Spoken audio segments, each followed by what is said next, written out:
Okay, roll it. All right. What defines the American spirit? Preserving life, liberty, and pursuing happiness. Caring for the nation we call home and its people. As patriots, it's our duty to drive the entrepreneurial spirit, pushing hard, reaching for success, sharing patriotism, because the American way of life is for all to live. The flag shirt, where freedom reigns. Good afternoon, everybody. We want to welcome everybody to the election security call. We're going on 5 years now. We've had over 400 speakers. A couple of announcements before our guest, Peter Tickton, comes on. I got a call before from Tina Peters from prison. Unfortunately, I couldn't answer. I was on the air. We want to all remember her and wish her a happy Mother's Day. Messages will get to her. I will pass them on. We want to give our condolences and help, hopefully, Joe Hoft, who's in the hospital. He had a stroke. He's doing okay, but he's paralyzed a little bit on his foot and his arm. He wanted to let everybody know he can think clearly. His twin brother, Jim Hoft, both of them from Gateway Pundit, just had a heart operation, and he's doing okay. We also want to thank our good friend Raj Diajami for hosting this with me. And also want to talk a little bit about our last call last Thursday, precinctprojectusa.org. Very important. We want everybody to see this. Can you see this, Raj? Is that on the air? It is on the air. All right. So precinctprojectusa.org. What that is, we want everybody to join it. If you don't mind taking a picture of it, writing it down. I'll be putting this up a lot and why it's important. As you all know, Dan Schultz and myself worked on precinct strategy with Dan Schultz, Steve Bannon, many other people. President Trump endorsed it. Please, if you can, get his book. Now, what's precinct strategy? That's the Republican Party. Now, why are we doing this? precinctprojectusa.org? Very important. We're trying to get 200,000 new committee men and committee women. And our estimate over the last 4 months, we got 20,000 new precinct committee men and committee women, which is very important to the cause. When you go to Precinct Project USA, we have monthly newsletters. We teach you how to recruit people. We have a Zoom meeting every month. There's precinct manuals on there. We have round-the-clock people. One person from every state is available to tell you how to go, get on. I want to thank today Steve Bannon for putting me on live today. We got a lot of people come on because of him. Rumble, who has us on the front page, and many other people that are streaming this today. One of our next items that we're going to be celebrating our 250th USA America, along with Precinct Project on June the 10th, where we'll have about 4 hours of working on that. Broward County is having Trump Day on September 19th. So anybody who would like to get involved with that, please email me at stern1054@gmail.com. Let me put that up. stern1054@gmail.com. Very important. I'll be putting it up. One of the most important things the RNC asked me today to let you know, please start to go to become a poll watcher and poll worker, protectthevote.com, protectthevote.com. We will have people speaking about this on our next event that we have. Raj, you want to say a few words before Peter comes on? Linda Meeks, Sarasota. Yes. Thank you, everyone. Thank you, Steve, for putting this together. As you know, we are if you're in Florida, we are ramping up for the primaries, state and nationwide. You're all involved in the primaries. The primary goal of this, main focus of this group is obviously election integrity. And I'm asking each and every one of you to please also look to the people that your communities are wanting to get elected in the primary elections. We are facing tremendous stiff opposition from politicians that have been in office too long, or they're unable to or unwilling to understand the changes and reform that needs to be done to protect the reliability of elections, or they've been just bought off. So if you have politicians in that regard, it is on us to do the work to get them replaced.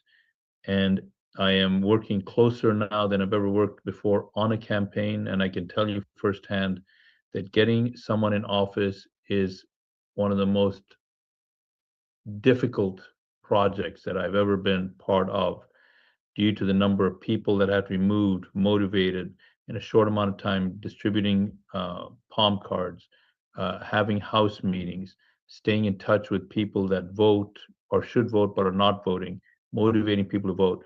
It is a massive, massive lift. And so it is especially important this midterms with the president of the Oval Office that we do not lose the House. And that is going to come onto the function and the work that we, the people on this call, and the people we influence do. Let us not be another statistic where the House goes against the Oval Office during the midterms. As we all know, if that happens, we're looking at possibly impeachment processes, war crimes, and all of this nonsense that might create a very, very bad future for our country. So I want to encourage you to do that. I know you're busy, I know you're jammed, but I want to encourage you to do that. And lastly, you can see Steve's wearing the America 250 merchandise. Please purchase gifts from the flag shirt. You saw the commercial at the beginning. Why I'm mentioning that? Because every purchase you make helps keep this program afloat. So please do that. And there's fantastic apparel there for men and women. So with that, Steve, I'll turn it back to you. All right. So just let you know that we want you guys to stay on late. We have two important guests coming on at the end around 4 o'clock. Mitch Vexler, who will be giving you some tremendous information, and John Goodman, who is our backup and also one of our main speakers. So now we bring on a good friend of mine who's on every show everywhere. He's always there for us. Attorney Peter Tickton, one of the big stars in the United States, and we'll make sure he comes on our centennial for the 250. So Peter, come on down. Great, thank you. Well, Raj, you're right about the apparel that you're talking about selling. It's beautiful stuff. I need to get one of those shirts myself, so I'll be one of your customers right after this. The things that you wanted me to mention and talk about, Steve, are Tina Peters, who I represent, and we're still working on getting her out. We didn't expect to necessarily win the appeal. We thought we were going to do better than we did, because of the way that their questions were an oral argument, which is completely different than the way things flipped for their written decision. And that was very peculiar the way that happened. But in this environment, we expect all kinds of things like that to happen, especially in a captured state like Colorado. But meanwhile, she's doing well, not as well as we want her to be. And we need to get her out, and hopefully we will. I can tell you this, the other thing that we're going to talk about is whether I've thrown my hat in the ring to be the next Attorney General. And that's looking promising, believe it or not. There's the scuttlebutt that I get back is promising. I've had, by the way, you mentioned Jim and Joe Hobbs, two American heroes as far as I'm concerned, and God help them. Please, we should all pray for their recoveries, speedy recoveries. We need them, and they're just good people. But also Rudy Giuliani. But a couple of weeks ago, he told me he was calling the president to let him know that I need to be the next Attorney General. So I hope that he did that. But one way or the other, here we have three important major Americans that are all kind of struck at the same time, and just praying for each of them, and hope you all do. Why am I looking to be the Attorney General? It's not because I aspire to be an Attorney General. That's just never been my calling. I just see that there are things that need to be done that nobody else is doing. To give you a really quick idea about what I'm talking about is like January 6th, for instance. We know that January 6th was planned in advance by the left. I actually have access to the videos of Zoom meetings where they were meeting as far back as September 2020. And these people we have them on video committing, an insurrection, basically. And nobody's gone after them. Nobody's considering it. In fact, they basically forgot all about 2020. But the reason 2020 is so important is because 2020 is now. The people that were planning what they were planning, the insurrectionists that literally took over our country for 4 years. And if you don't think our country was taken over, tell me, how could it ever be a good idea to open our borders? And how could it be a good idea to weaponize against mothers that go to Board of Education meetings, or doctors that prescribe ivermectin, or police officers that are doing their duty, but there's a suggestion of excessive force, and et cetera, et cetera. And they went after upper middle class MAGA wholeheartedly all over the country. So, how could all of this be, we know what it is, and we know that it's China, and we know that we're in a surreptitious war where there's no overt firing of weaponry, but basically they worm their way into our election system using Venezuela's systems, which come from Smartmatic and then Dominion, and now they call it Liberty, and we know this stuff is still in play. So it's going to require somebody there that's going to do the opposite of what Bill Barr did, which was basically condone everything that was going on. You may remember he said, well, we haven't seen any evidence of any election fraud, as his hands are over his eyes, and not looking for any. If you're not looking for it, then you're not going to find it. But we're going to need to find it. We need to find it fast, because the election is November 3rd. These characters are going to get sworn into the House and Senate on the 5th of January, 62 days later.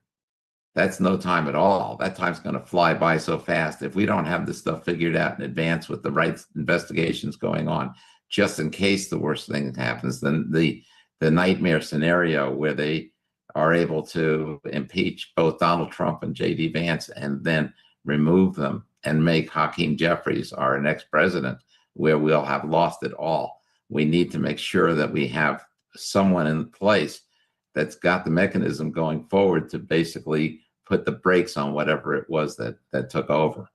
So, there's a lot of reasons that I need to move to do this. I hope you all like the idea. Of course, there's only one voter for whether I get to be in the next attorney general or not, and that's Donald J. Trump. Right now, I'm sure he's mulling it over. I know Donald Trump well enough to know how, in some ways, how he thinks. And I know, what he does is he takes his time until he knows that that's where he wants to go and what decision he wants to make. And once he does, then he'll move forward. I can only hope that he does what he needs to do to protect himself and America, because that's what I'm about. So I hope that all makes sense to everybody here. I guess that's about it, Steve, because so when is the appeal going to be with Tina, the judge? When is he going to talk about resentencing? Okay, so we moved to recuse him because we know what he is. And it's not as though he's not a biased guy. We know exactly what he is, but he doesn't think he is, and he refused to recuse himself and refused to allow her out on bail pending the rest of the appeal, because we're still appealing to the Supreme Court of Colorado. And then we take it, including the pardon. Remember, she got a federal pardon, and whether that can apply to state crimes that have federal implications is a question that is yet to be answered. It's never been answered. So that's going to be a question of first instance in the Supreme Court of the United States. And we're looking forward to seeing that get worked out. So, one way or the other, there's a lot in store. If I get to be the Attorney General, then I'm going to make sure she gets out. And there's other ways and other things that need to be done. But, I can promise, not that you're the voters, only President Trump will be, but I can promise that she's coming out. Okay, we're not going to just leave her in there because of lack of guts. Okay, we got to do what we got to do. And one of those things is get an American patriot out of harm's way. So how do people reach you if they want to have any questions or anything? Okay, well, I'm at legalbrains.com. I'm a lawyer, think of it, Legal Brains. There's a bunch of us in the firm, more than my brain. and .com. And for Tina Peters, it's Tina, Tina, Peters, Peters .us. So you can figure out what's going on in her cases and so on. It's all there for you to read if you want to go to tinapeters.us. Thank you very much, Peter. We appreciate you taking time away from all your trials and everything to be here for us. And we will get you on the next show. Well, have a good week and wish Thank everybody happy Mother's Day and your family. Same to you. And I just want to say, Steve, look what you're doing here. You're an amazing American. Thank you so much for what you do. I think we all appreciate it. You're quite welcome. And I'm just to let you know, I'm going to be 85 here May the 20th. So we need young people to get involved. You know, we young people get involved, and we're going to do a young person Zoom meeting here sometime in May or June to find out why the young people aren't getting involved. So we'll keep you posted. Thanks again, Peter. And we're going to bring on our next guest, Marley Hornick, realamerica.vote. Thank you. Hey, everyone. Thank you so much. Thank you, Peter, for representing Tina. And I've never met you in person. I've never even Zoomed with you, but it was really a great honor to help you guys with one tiny part of her defense, the argument about her being a state and federal officer, an officer of Congress. And I was thrilled, absolutely thrilled watching you and John make those arguments. And I'm just so happy that I could help. And I'm sorry that the judges were too dumb to hear your outstanding arguments. They were very clear, and someone who was willing to listen, whose ears were open, would have heard them. So I continue to pray for your success and for Tina, and also for Steve and Raj. Thank you, and everyone here. You know, the more that this goes on and on, I don't know if anyone else feels this way, but when I started New York Citizens Audit in 2021, I used to just, put dinner out for my kids and tell them basically, well, I'll be back in, a couple weeks because this is so outrageous. It's going to be fixed. And here we still are. And I just want to thank everyone who's still on these calls and still working on this issue for your tenacity and your dedication to this country, your devotion to America.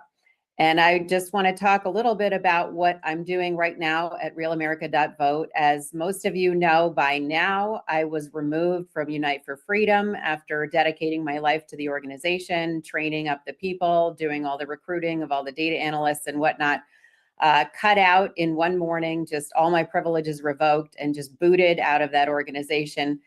That didn't stop me, as you know, from filing major civil rights action against Letitia James and the New York State Board of Elections. And actually right now we are awaiting the judge's decision on the motion to dismiss. So we are nearing the point at the district level when we're either going to move on to discovery or we're going to be appealing. And one thing I'm really excited about just as a New Yorker, and this is just maybe inspiration for people in your states, if you want to learn these arguments and fight them, political analysis of this case, Nika v. James, shows that if we hit discovery, Bruce Blakeman, Saritha Kamatareddy, and Joe Hernandez get a +3 in their races just because of the threat of disclosure of what the Board of Elections is really doing. And of course, that applies. Raj was talking about keeping the House. That applies to the 26 House seats from New York as well. So keep fighting. Don't ever give up. Don't ever quit. Use every tool you have. You will make a difference, and you are making a difference. What we're doing right now with realamerica.vote is a couple of things. First of all, we are investigating Mamdani's election. We are running a forensic audit of the veracity, let's say, of the voters whose votes were counted in that election. The second sentence of our Constitution says that the people choose the representatives and the states agree to qualify each one of those voters according to their own laws. And that has to happen before the person is registered, before they get a ballot, and before their vote is counted and counted fairly. So we are preparing arguments, not just from the voter data, but using the services of skilled and licensed investigators to show not only that New York City counted massive numbers of false, illegal votes in Mamdani's election, but because there was a constitutional amendment on the back of each of those ballots, so did New York State. Why does this matter for you where you are? First of all, the immediate goal is to show that the Democratic Socialists of America can't win without cheating. Second of all, it's to show and prove in a material, criminal fashion that election fraud is widespread. Third of all, we are doing this investigation in conjunction with individuals inside of the Department of Justice system, and we are working closely with them so that the DOJ can make either civil or criminal arguments using this data, because the methodology has already been reviewed by the DOJ. It has been verified and validated, as well as the outcome when we did smaller studies similar to this one in the past. So we are moving the needle big time with this investigation, and this is going to result in the opportunity for the president to mandate voter ID at a bare minimum for the state of New York in the midterms.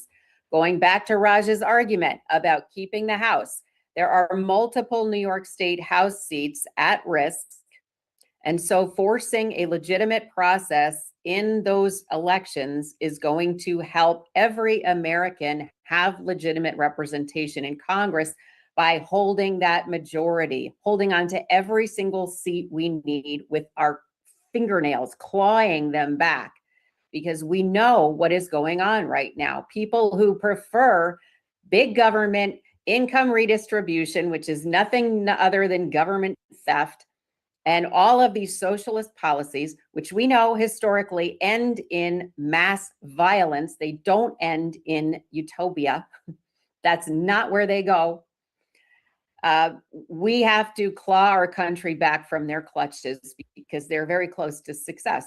So that's what this project in New York is all about. And in addition, because we're very concerned about elections broadly, we're also going to be getting ready to put up billboards in Times Square and other key New York City and New York State locations, arguing that communism kills, as an educational initiative to overcome the fantasy that Kathy Hochul and Zoran Mamdani know anything about what the hell they're doing. And we're also going to be working on a major billboard campaign in metro regions of California to make sure, as Raj said, he's working on a campaign. He knows, like, that is a huge issue, learning how to do that, learning how to get the word out. We're going to be putting up billboards in the major California metro regions, reminding every California voter that voter ID is on the ballot in November, and that more than 80% of American people want voter ID, including in California. So we're going to be working to help those candidates and those initiatives there in California. I thank you again for all of the work you're doing and all of your efforts and your forensic investigations.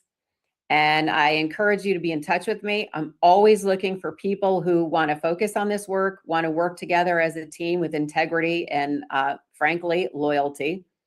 And you can always visit me at realamerica.vote. You can also see me. I'm going to be on with Todd Starnes today at 5. I'm a frequent commentator now on Newsmax, News Nation, Fox 5 DC, and also Fox 5 New York.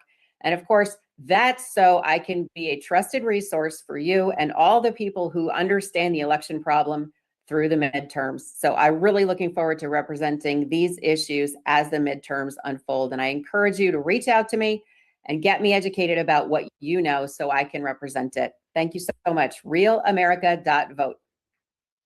You want to put up your email also in case anybody wants to email you?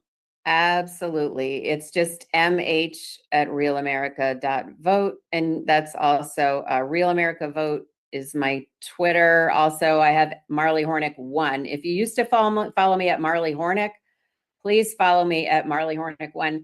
It's probably a coincidence, but the day after our press conference in DC at the Hay Adams Hotel announcing our lawsuit against Letitia James, my Marley Hornick X account was frozen forever and is locked.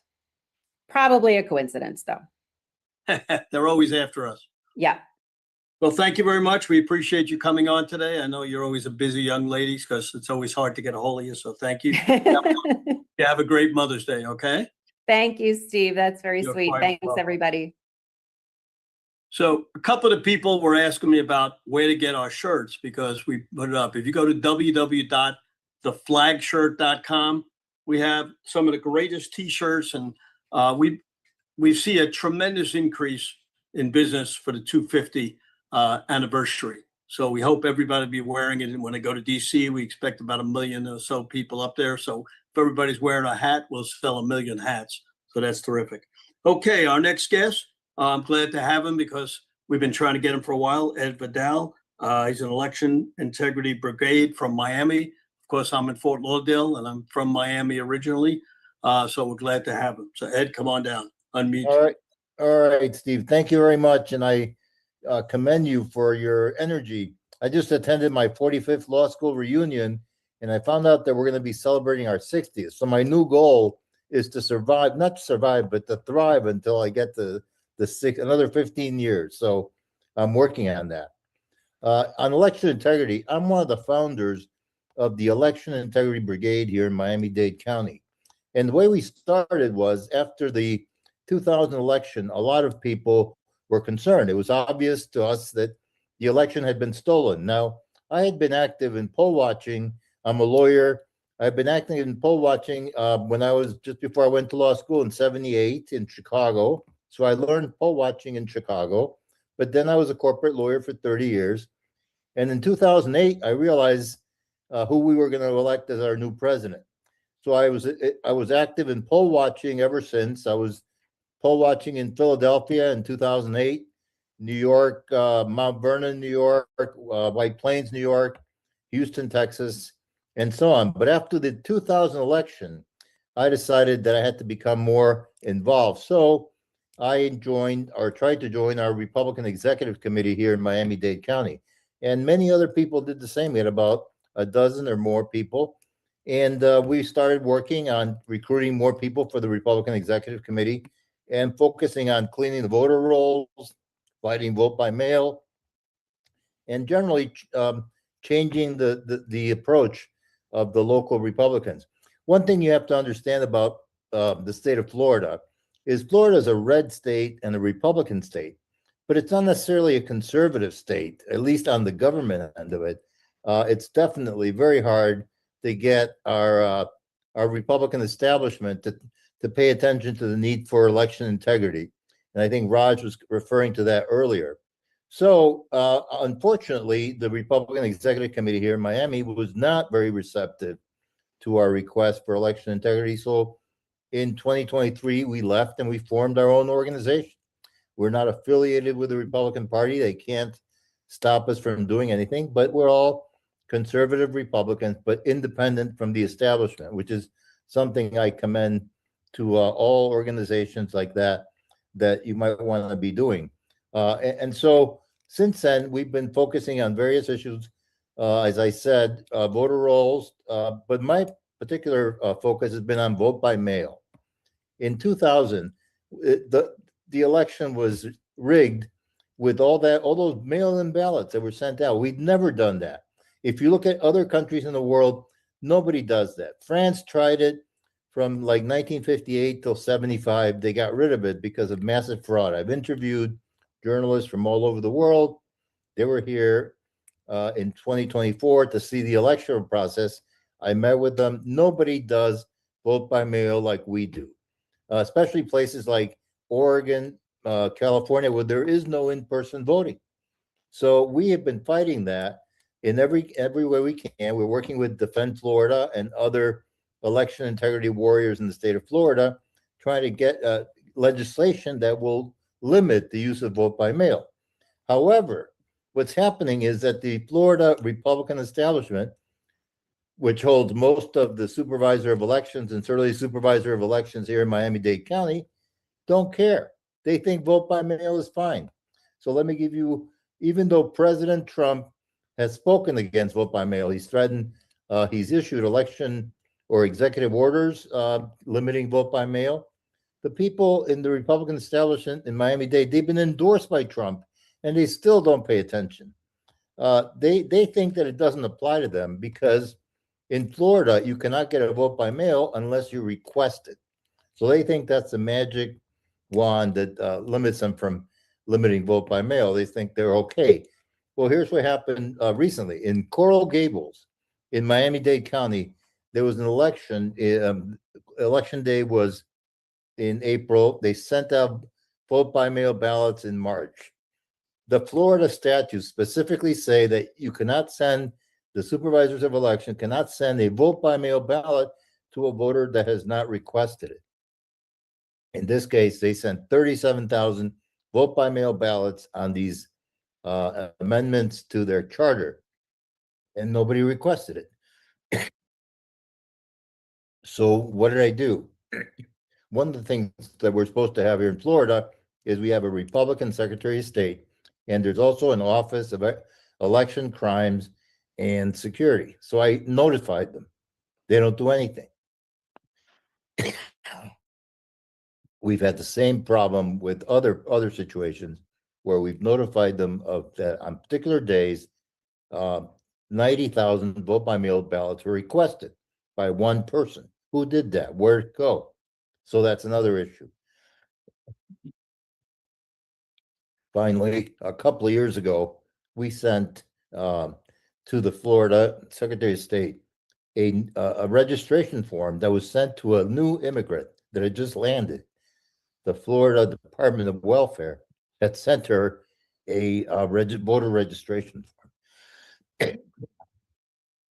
So that gives you an idea that we conservative Republicans are fighting a Florida Republican establishment that doesn't care much about election integrity.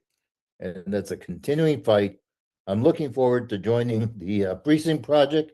I think we need more conservatives to get involved in the Republican establishment so that we can make sure that they abide by our interests and our concerns, especially on election integrity. So, Steve, I think you're going to get a lot of people going into the Precinct Project USA very soon. Thank you. Thank you very much. How do people reach out to you?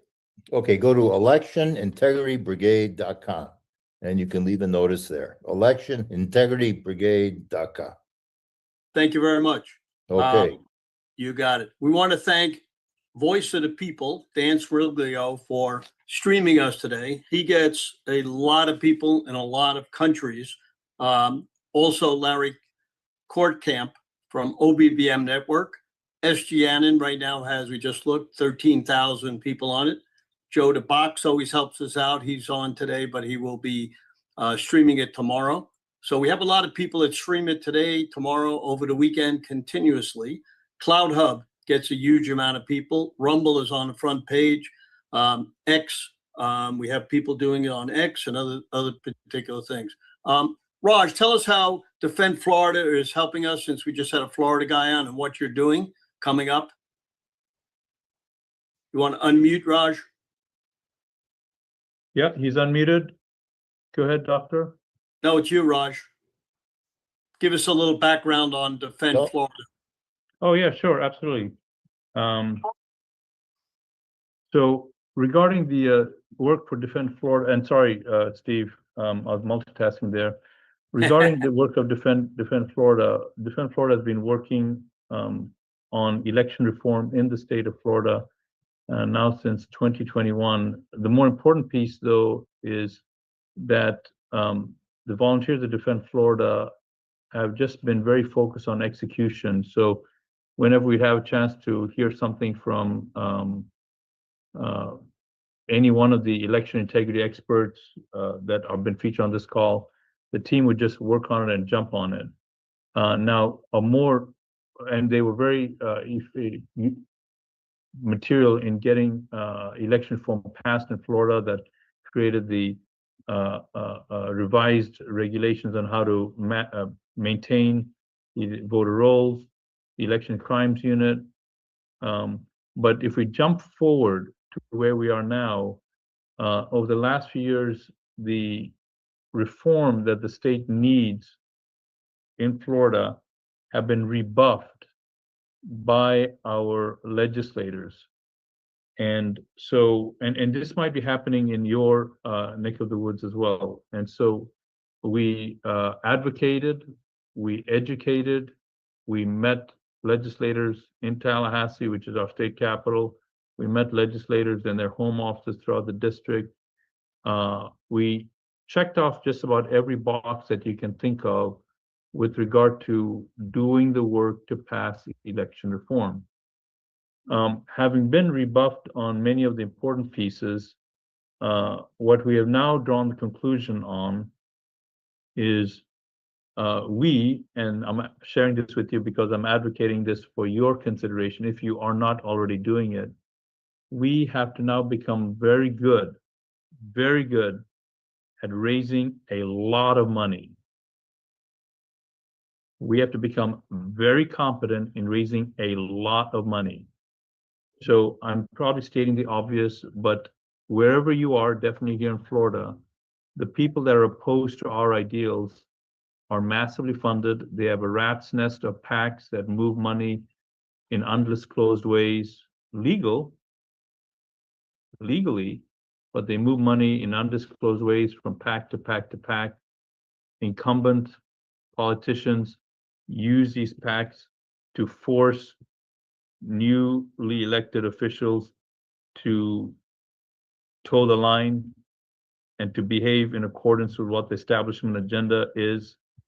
And so in order to combat that, we have to recruit, train, and fund competent statesmen, stateswomen that will represent our values.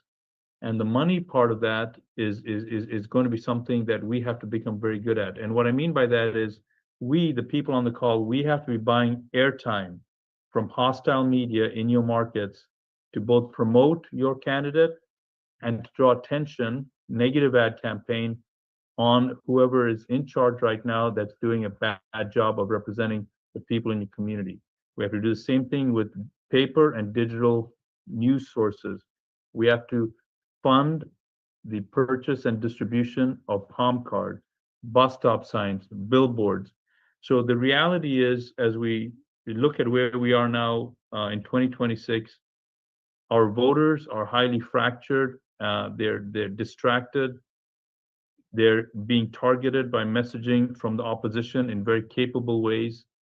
We must now enter that playing field, and we must now do an even better job than they have been doing. Now, if you're interested to see how we're doing it at Defend Florida, you can go to defendflorida.org, and on the homepage, you'll see a QR code, you'll see a link. What we started testing is a method, and when I say we, let me just be a little clearer there.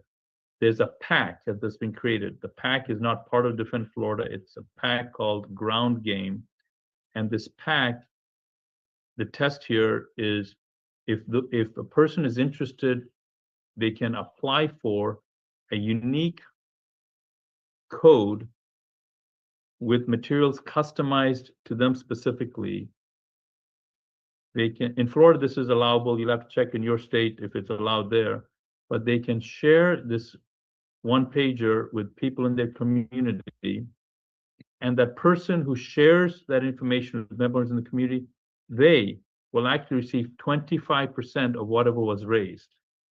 So this is a game changer that we're hoping will be a game changer, where we are incentivizing and motivating volunteers whose heart's on the right place, but are unable to prioritize fundraising in their schedule because they're very busy doing many other things, living life.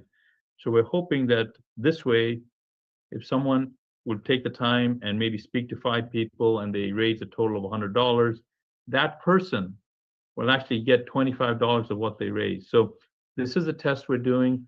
If this is a practice that your state will allow, consider testing this as well in your location. If you'd like to learn anything more about that, please feel free to contact me. I'll put an email address of one of my colleagues in the email field, and you can contact us to learn more about that. But as I wrap this up, the thing I want to say again is, it's our feeling and our view, and you may hopefully share this based on everything you've seen all of us doing and the results that we have obtained, that in order to increase the level of results and performance that we need to get, we have to get very good at raising a lot of money so that the people that you and I believe in can actually put in office. So thank you for that opportunity. Steve, I'll turn it back to you. You got it. Our next guest, and we're bringing him back again. He did a phenomenal job last time, Dr. Rick Richards with Ely. and the election list, maintenance list. Very important.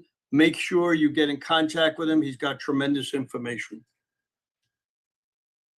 All right, thank you very much for the opportunity to visit with y'all again today. I'm going to move extremely quickly through my 10 minutes, but we'll cover a lot. And I'm going to talk about the actual problems a little bit more than the technology itself. If you go to the electoralist.com, you can verify your own vote and look at the information the state has about you. You can also communicate with us by scrolling down. You can send a request for credentials. Let's see, so let's get started. So the data we have now, we're up to 47 states, and in the June we'll be adding Alabama, so we'll have 48 states. For comparison, of course, Ellie has 25, 2 more are coming. Eric does imports data from 4 sources. We import data from 22. Eric does 4 reports. We do over 350. Eric has no transparency whatsoever. We have 24/7, 365 availability to all the data. Eric is charging Georgia $107,000 and Ellie is free.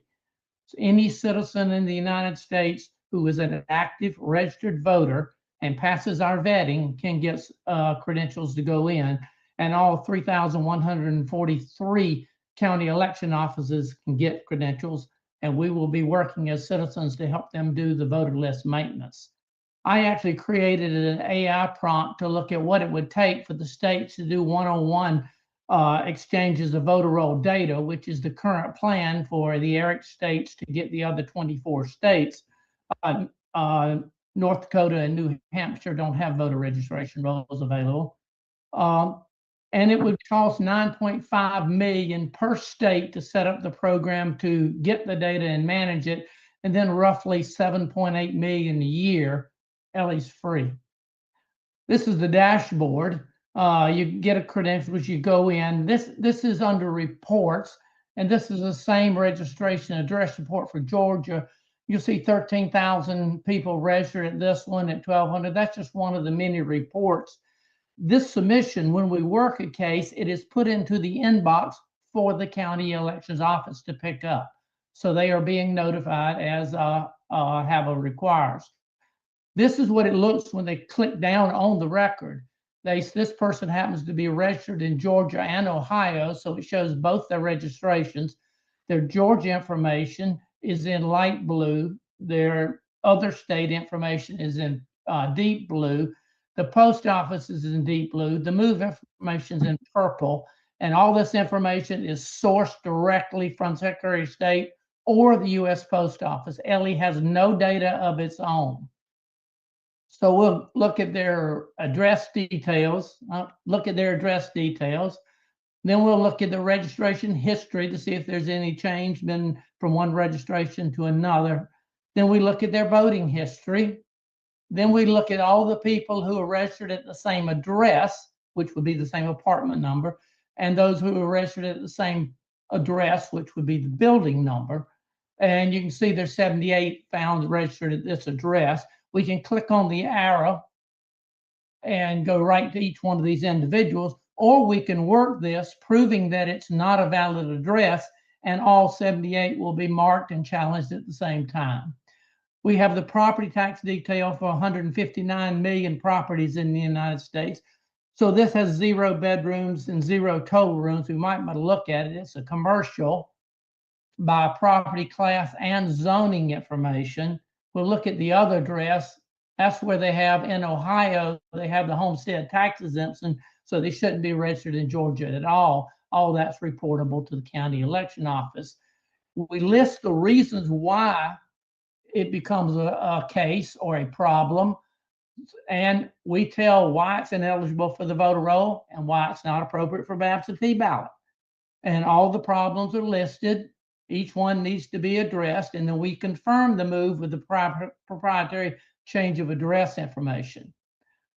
We have the comments down below that the individual users can put in, the screenshots that they can put in. You'll notice this is a virtual mailbox, and this address has 78 registrations, but right down the road, 2 buildings, is another house with 66 reservations. So that information is available in Ellie just by clicking. This is what you click the PDF button and you can print out an individual summary sheet on yourself if you look up your own vote, or on other people as well, containing the information that I just told you. Or if you want to, you can print them out as a CSV or an Excel spreadsheet, which includes the hyperlink to the documentary evidence to prove your point. So all the information's there along with the documentary evidence. We get all of the land use codes, over 350 are non-residential. You can look up a rail track. You can look up spacecraft is my favorite, 516, fraternity, sorority house, dormitory, shopping centers, office malls, they're all there. So for Ellie, it's for citizens. My son has a product, Cephas, which is for the Secretary of State, which is capable of adding the private information. So we plan to offer it. Just go to the electorlist.com, which we're going to do now, and we're actually going to play. Here it is. We're going to log in live. We're going to look at what's available. On the dashboard, you get incomplete data, registration address not verified for the post office, those that are verified, non-verified, mailing addresses. And where is this? This is South Dakota. Let's just go in South Dakota to reports. And you'll see for same address, there are 4,319 registered here. And last month they had 4,400. That's September, our last voter roll. Let's click on the first one and you'll see the information about him, but you also see 4,300. But I want to see what that is. So I'll click the Google icon. It'll take me out. It's Dakota Post. Dakota Post is a mailbox or a collection of mailboxes. So let's go back and go out and let's click voter reports and same registration addresses. Let's click America's Way. And there are, it says 614, but that's registered at that post office box. So we want to see how many there are. And there are, well, I want to do it on the other, it's 14,000 people registered at that address.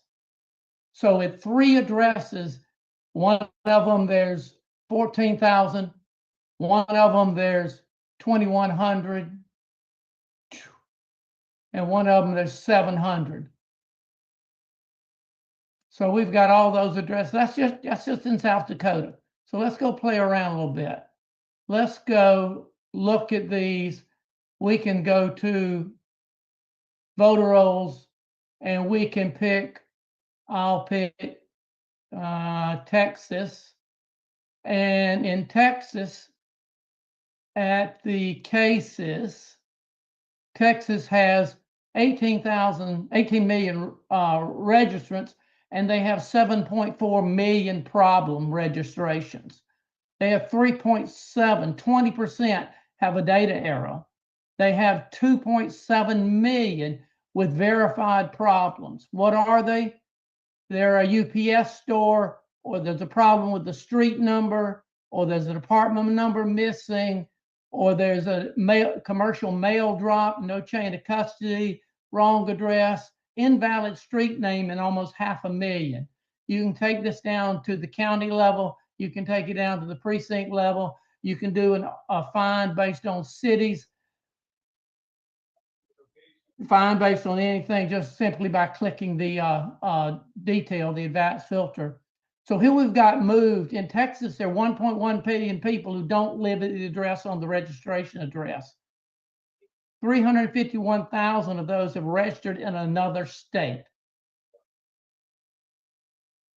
We've got 62,000 who have registered in the other state, registered and voted in the other state. We have 519 who have registered at non-residential property. We can take a look at the drill down on the land use code exempt. We have all these the categories in property tax, property category, these in land use categories. So we have 10,000, almost 11 at public buildings.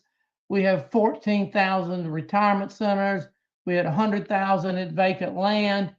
Then we have all this information feeds into the submissions, and the submission shows up in the county election office, and you can submit them to the county election office for them to review. We have a number of counties and a number of states already doing that.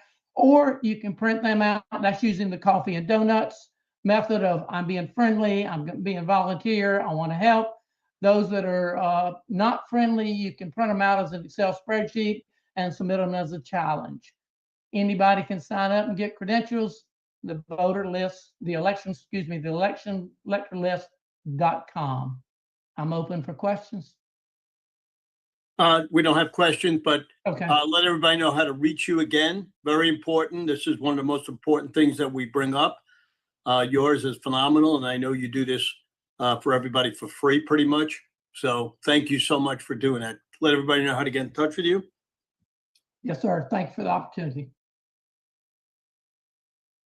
Okay, so we're going to bring on our next guest, Lisa Bennett from Montana. We don't usually get people from Montana, so thank God. She's a state coordinator for election integrity. So come on down, Lisa. You unmuted? Go ahead, Lisa. Sorry, I had to unmute. I apologize. That took me an extra step. All right. Thank you for having me on. I just wanted to, I'm not sure if Peter Tickton is still on, but if he is, I hope he makes it as Attorney General. We need a good person like that there. Additionally, I want him to know that the DOJ closed down the FBI investigation into the ballot shredding that happened in the election of November 8, 2022 in Carbon County, Montana. And that really needs to be investigated because the FBI agent that opened up that investigation for 18 months was doxxed and under investigation himself for opening up the investigation. So that shows you just how corrupt our system is. And I just pray that that we can get things fixed. And speaking of which, I want to open up with Proverbs 20:23, which is the Lord detests differing weights and dishonest scales do not please him. And a paraphrase of Exodus 23:29, which is if he got rid of all the corrupt people at once, we would live in a wilderness because that's how many corrupt people there are. So that being the case, I can't say enough that we should open in prayer, and I just hope that God helps us with voter integrity and helps us remove the corrupt officials through these next elections. I also want to say that we've got lots of problems in Montana. Our Secretary of State is very corrupt. She, in my opinion, she, through her office and her minions that work there, and there are lots of people that work in her office that do everything they possibly can to keep the CVRs from people, to convince our elected state legislators that our CVRs are private information that shouldn't be made available to the public, and therefore convince them to vote against laws that the good people in our state are trying to get passed to make those records open to everybody. We will bring it from Africa to the whole universe. Hello? Am I still here? You're still there. Go ahead. Please Okay, continue. all right. You know, things that you guys should be aware of too is that our state, Montana, was the guinea pig for Connick. For those of you who don't remember Connick, that was Eugene Yu out of Michigan. He was arrested by the liberal left-wing DA Gascon out of California, who I think, out of LA, who I think only arrested him so that he couldn't get arrested by anyone else, so that they could then let him off the hook and give him $5 million for the arrest, because he actually got a settlement, Eugene did, for that arrest. Connect is the software that many states, I believe over 30 states, use for their overseas UOCAVA ballots. And for those of you who may be aware of Peter Schweitzer's new book, his new book talks about how illegal birth, so this is the 14th Amendment, how people like China come over here with their pregnant wives to give birth so that their children can then become citizens, but they never live here. They go back to China and are raised as communist Chinese. But once they turn 18, they're allowed to vote in our elections through Uokava ballots. And proportionally in our state, we're getting more and more people who are not in the military who are allowed to vote in our elections.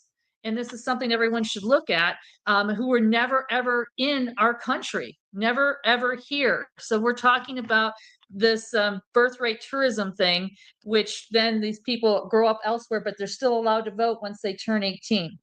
That's a big issue in Gallatin County, which is where Bozeman, Montana is located. In the 2024 election against Biden, 80 to 90% of the Uokava returns, which once again, most of those are not military people. It's like maybe 40% military, 60% non-military, are coming in voting for Biden. Statistically, that's impossible. When I say Biden Kamala, Biden Kamala thing, it's statistically impossible that that could be the case. That so many people would not be voting for Trump in the military, that they would be coming in that hard. And that's one of our bigger counties in our state, even though we're population-wise a small state. These are all things that need to be investigated that haven't been. And one of the most disheartening things from our SOS office is that our citizen group was able to get donations and buy a year-long subscription to the voter roll, which cost $5,000 a year. And we were able to find the duplicate people. So the people that had a married name and a maiden name and were voting or getting ballots twice, or people that had died that were still able to get mail-in ballots because they hadn't been culled off the voter rolls. Well, our Secretary of State decided that they didn't want us to have access to that any longer. So now when we get the voter rolls, they no longer include the birth years. And without the birth years, we can't tell whether this person is the same person when it comes to an obituary or a maiden married name. You kind of need the full thing. So we asked to bring this service inside the Secretary of State's office and have them do this to find the same things that the citizen group were finding, and they refused to bring it in-house and do it. So, I mean, these kind of things tell you that you've got corrupt officials, and Montana is just as corrupt as Texas and Colorado and all these other states. People just think that because we're red and cowboy, that it's a true red, but it's a fake red, just like in Florida and other places that have been mentioned before. I also want to say that when Connect used us as a guinea pig, that was through a Department of Defense grant. So the DOD paid for this to be done. Now, granted, it had to do with military Uokava, so maybe you can make the connection that way. But our Secretary of State, Linda McCullough, is now on the board of advisors for Let America Vote, which is one of those radical left-wing groups that basically wants us to vote via text messages, right? So that there's no accountability and you can't trace it. So it goes to show that Montana has kind of put out a lot of these left-wing liberals who've gone on to work under the Obama administration and other groups. And that DOD grant did come under the Obama administration in 2009. So it's all connected and we all have the same issues. We all need to work together and learn from each other so we don't reinvent the wheel here. But I would really like to say to anyone that has any ability to get this investigation into Carbon County, we have on video her shredding. That's why the FBI opened up an investigation. It's hard to get the FBI to open up an investigation into election anything because elections are local. So all that needs to get approval from Washington, D.C. And we need to get this redone. And just anyone that can help with that, you can reach me at 970-926-0216. Or you can email me Bennett, BENNETT 0707 And because you can't get a fair shake in the press, I have actually started a newspaper, not just an online one, but a physical hard copy newspaper, which groups of volunteers across the state help distribute so that we can educate people because there's no other way to reach people. Thank you. You're quite welcome. When you're talking about newspapers, I want to thank YourNews.com, Sam Anthony. He's streaming us, but he also writes all kind of articles for us and really helps us all over the country. I want to thank Robin Sachs, who puts it on X for us. and helps us in Maryland and many, many other states. Our next guest is Urson Russell from Orange County. Going to talk about what's going on there in California. Urson, come on down. Hey, Steve, how you doing? I'm doing great. Well, California is, just as corrupt as every other state seems to be. The more and more that we're peeling back these layers of our elections, and probably a blessing in some ways that President Trump did lose the 2020 election, because it got a lot of people to start paying attention and asking questions. California, largest populous state, highly centrally controlled by the Secretary of State. Same story, as with every other state. Last 4.5 years going around the state to educate people and bring more awareness, and we've been building momentum. There's been organizations working on this a lot longer than I have in so many different ways. Promoting civic duty and civic engagement is kind of part of like what we are as a fabric of Americans, but we've got to learn those things again. And so through my efforts, which, I can say the same things that everyone else has been saying as far as the voter roll. We had a dog that had a ballot cast for it in one of our California elections. If that doesn't say enough for what the system in California is, that nothing more really needs to be said. So the counties aren't really managing the rolls. It's centrally controlled, pushed through the state. Our national change of address system is broken. Voters on the rolls at 175.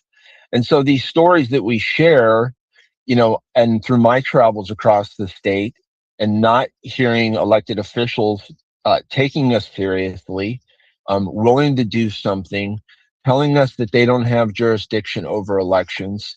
That's really what's got me to where I'm going to run for office now and going to run for state assembly.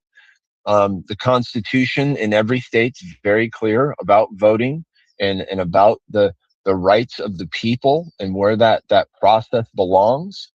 And so that's really, I'm going to take the time and the effort and everything that I've done and worked on election integrity and really build that into my campaign as a candidate, in educating the citizens and bringing about this change through the local level that I can impact, as opposed to what I've been trying to do across the state for the last 4.5 years. It's a tremendous effort, building out a statewide organization and effort. And so I think a lot, especially in California, where we have counties from 1,100 people, our smallest county, to 10 million people, LA County.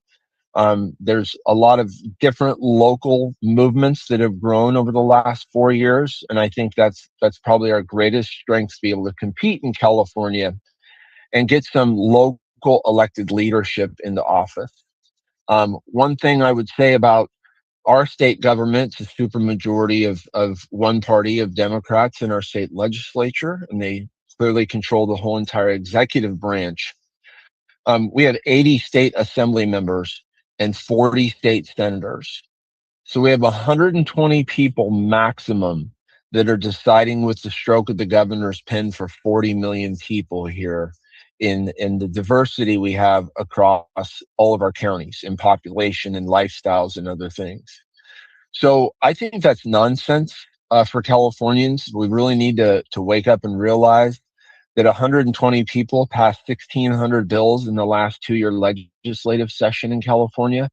Nobody's life has improved in the last 8 years. Our energy costs have gone from about 20 cents a kilowatt to 32 cents a kilowatt. Everything is heading in the wrong direction. So we need, as citizens, to make sure that we're holding the candidates that we're going to go out and support and vote for. And we need to meet with them. We need to go to their events. We need to have face-to-faces to where to bring back the Constitution first and foremost, front and center. And that's important to me because if they're going to swear the oath, and the California Constitution is going to mean just as much as the U.S. Constitution does to this candidate that's willing to fight for us, voting, Article 2 is for voting. And the very first thing that it says is all political power is inherent in the people. It's in our California Constitution. So if we can start to get local leadership, city councils, school boards. We had a bill passed here, Assembly Bill 1955, that was going to compel, force, maybe even prosecute teachers if they were to be honest with parents about confused gender ideology in their children. Thankfully, parts of it have been overturned. The point is, over half our cities or a majority of our school boards should have all been putting out resolutions as those local bodies to say there is no way in God's green earth we're going to allow teachers to lie to parents about anything, because this body, this community stands for parents' rights first always. So we're going to keep going and fighting for election integrity, more transparency. We've got one city that wanted voter ID and their community voted for it, Huntington Beach. Yet the state has been nonstop using our own tax dollars to take them to court to stop that from happening. On a good note, for the November election, we have the voter ID initiative that was put out by Reform California, and that got way more than the signatures to qualify. In addition, it has some citizenship requirements and some other things tied to it. And that really has tremendously good polling in California, even with such a heavy Democratic voting population. So that is something, whether the SAVE Act passes in Congress or doesn't, that is certainly something that would be a tremendous step forward. I would also just remind people with an air of caution that we've had other legislation and propositions that we have passed where one single judge goes and overrules it as unconstitutional. So does that fight continue if that happens up to the U.S. Supreme Court? Those are things that will have to remain to be seen if and when it does pass. So a lot of efforts. I would encourage either the people that are involved and that are educating themselves about this to maybe run for local office or maybe get on one of the commissions, get close, build relationships with your local city council. Everyone that swears an oath of office, even an animal control officer, swears an oath to protect the California Constitution. And if there's questions about our election systems, every elected official that swears an oath or a teacher that swears an oath, anyone should have every right to openly ask questions and get full transparency. I heard about the cost of access to some of the voter rolls in other states. Ours, believe it or not, and what you would think is one of the most corrupt states in the union from a government, ours is $100, to get the entire state voter rolls with inactive, active, and canceled. So we have a tremendous amount of data that's of huge benefit to us in California, but we have a very centrally controlled system that just continues to erode people's trust, because over and over again we bring these things up and nothing seems to change in a direction of transparency and accountability. It seems to always be changed towards Shasta County doesn't want to use machines to count vote. The state forces an urgency statute to force that. Huntington Beach wants to have ID. The state forces them not to do that. So that's, I think, the kind of reactionary stuff that people are waking up to, of saying like, well, God, like, what's the big deal with voter ID and those things? We're going to continue to fight to clean the rolls, to get that control back into the county's hands. We're going to continue to educate people on these as we canvass and knock on doors. And most importantly, I think we need to find the right candidates that are going to build election integrity into their campaign and into their promises to their constituents.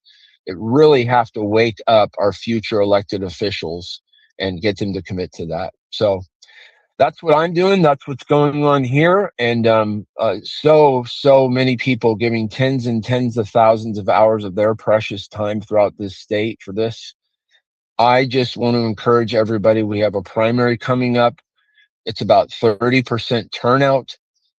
We can really win some county elections and some other strategic elections outright in our primary.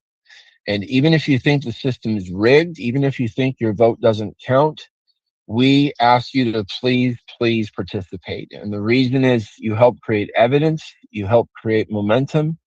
And without that, you really are tying our hands towards the type of work that we're all giving our lives to. So God bless everybody, every state, their efforts.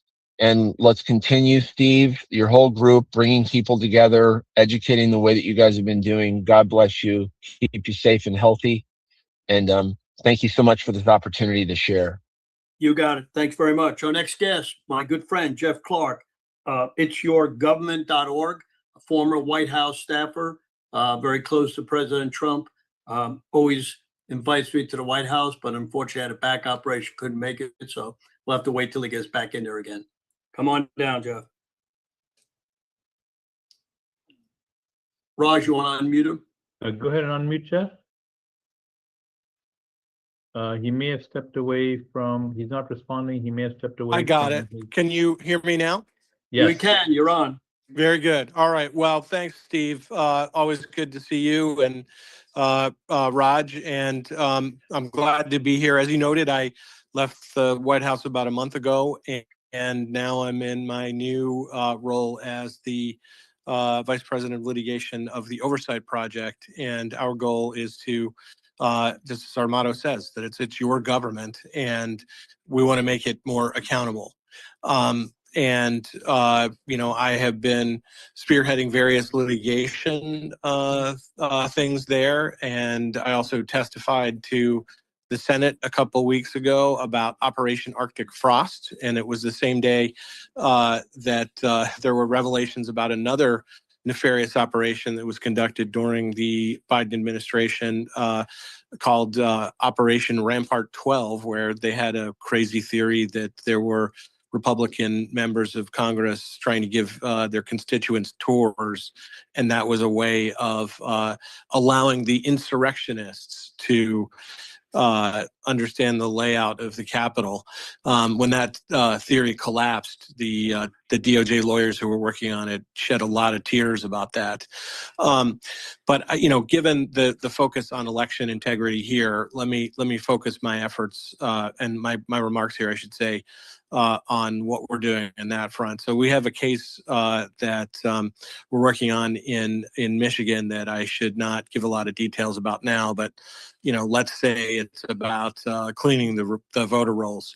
But just last Friday, we filed a new case in federal court in the District of Arizona against Adrian Fontes, the Secretary of State, for putting out an election manual that is giving far too much power to individual polling places to just decide that someone should be ejected from the voting place and therefore not allowed to speak. And I'm sorry, not allowed to vote. There are two main provisions we put our finger on as unconstitutional. One is the idea that if you're a law enforcement officer, you can't show up to vote on voting day in your uniform, even though you might be coming off like a double shift or something like that. It's if the election official at that polling place, and obviously many of them might be controlled by Democrats in particular places, they could say, well, I feel intimidated, and on that basis, I'm going to exclude you from voting. So we're challenging that as a violation of free speech, as a violation of due process, and as a violation of equal protection, because their standards are far too arbitrary. They're just in the eye of the beholder standards, where someone who wants to try to prevent someone who they kind of guess is more likely a Republican voter from voting, they can just basically eject them and keep them from voting. The other provision that we've made and placed at the heart of this lawsuit especially is the fact that you're prohibited from electioneering within a certain relatively close distance to the polling place.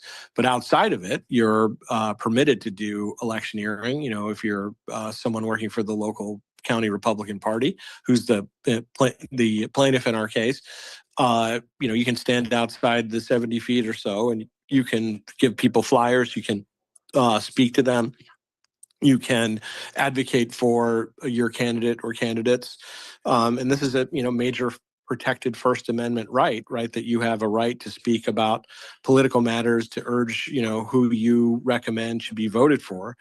And the way that Adrian Fontes, the Democrat Secretary of State in Arizona, is trying to attack that is that he's saying in his manual that if your electioneering is audible within the polling place, even if it's outside the legal parameter of a prohibited small zone right around the polling place that the legislature established, then the polling place runners can decide to exclude you as well. So that's another violation of free speech, another violation of the traditional freedoms to vote that we have experienced. And I don't know about all of you, but when I go to my polling place, right, I see a lot of electioneering things. I hear people speaking on both sides, and this is a healthy part of the American system. And so to have a voting manual that's just put together by the Democrat Secretary of State, and then signed off on by the Democrat Attorney General, is something that we think is unconstitutional and really strongly impinges on our constitutional rights and on healthy competition in the voting system. So there are a lot of ways that, to use the broad term, cheat, that Democrats try to cheat. And this new way of using a voting manual to give authority to local polling place officials to decide, they don't like that you're wearing a uniform, or they don't like that they happen to hear the name of the, Republican candidate outside in the parking lot, is just, something ridiculous that we want to see struck down. And we just filed the lawsuit, like I said. So, I don't have a report for you about how the lawsuit is faring, but I urge you to watch it. Again, it's been filed in Arizona, and we expect it to get a lot of attention. So, in terms of the oversight project, let me make the pitch that, look, we have lawyers, we have policy people. We testify to Congress. Probably our biggest claim to fame at this point is that through FOIA, we uncovered all the information about the Biden auto pen. And one of our board members, Theo Wold, testified to Congress about that, shed light on that. We think that calls into question many of the pardons that Joe Biden granted using the auto pen. For instance, the pardon to Anthony Fauci. In addition to lawyers and policy people, like I said, we also have investigators. We have, former members of the law enforcement and intelligence community, and, they are constantly looking for nefarious things that are hiding on the web, hiding in group chats and the like, so that they can bring those to the fore and expose them to the American people. And the last thing I guess I would say is that, look, if you are a whistleblower inside a government entity or inside a corporation, and you think what's happening is not above board, is illegal, is corrupt, is trying to bias things against the Republican Party, against conservatives, against people who have free speech rights that you want to see protected, then feel free to go to our website. It's yourgov.org, ITSYOURGOV.org. And with that, Steve, I turn it back to you. You got it. Thank you very much. Thank you. Next up is my good friend Linda Sinkowitz, who's been with me from the beginning. FightVoterFraud.org. She is with OBBM Network. She was with me down at Trump International, my co-host. Fantastic. We love her. Come on down. Oh, thank you, Steve, for that wonderful introduction. I again want to thank also Raj. The two of you put on such a phenomenal program with so many different speakers. I mean, every time I listen, I'm learning something more. But what we want to talk about today is what Fight Voter Fraud has decided to do. We have our program Syncowitz, which is spelled phonetically, SYNC-O-WICZ.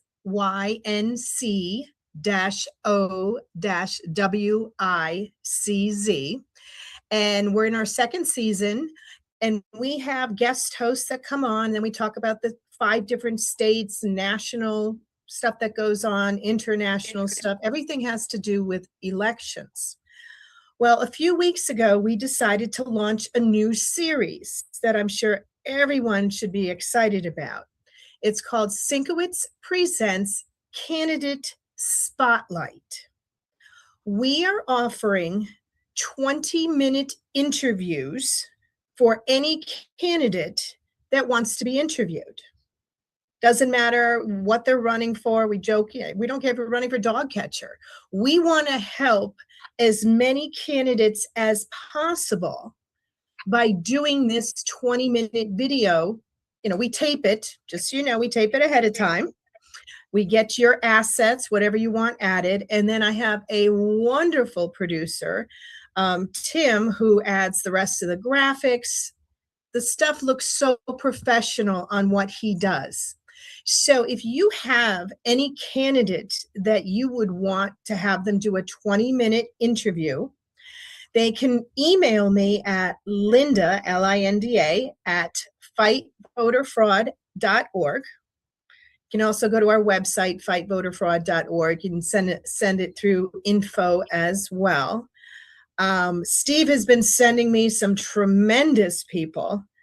I'll tell you, I have been having such a wonderful time with all these candidates. Some of them are newbies and some of them are seasoned. But again, we're very excited to do this. It doesn't matter where you are. In fact, we've been doing a lot of California people, and we're actually on the East Coast here in Connecticut. So once it is done, and it does take us probably 4 or 5 days to put the program together because we're doing so many of them and it takes a lot of time. What we do is then we push it out. We put it on OBBM Network TV, Rumble, we put it on YouTube, Spotify, but we also send it to the candidate. And the candidate themselves can also push it out to their constituents. So it can be very specific on where they want their information to go. So one of the things we are telling people is we don't charge for this at all. We're a nonprofit. Fightvoterfraud.org is the one that's putting this on. But we do encourage people to make a voluntary donation because it takes about 6 hours from when we interview the person to when we have the final product. So it would really help us out. But like I said, anybody who wants to have their candidates, have a 20-minute interview, just send me an email, Linda at fightvoterfraud.org. I can also give you my phone number, but I would prefer a text message because I'm constantly getting phone calls. And that phone number is 860-575-7125.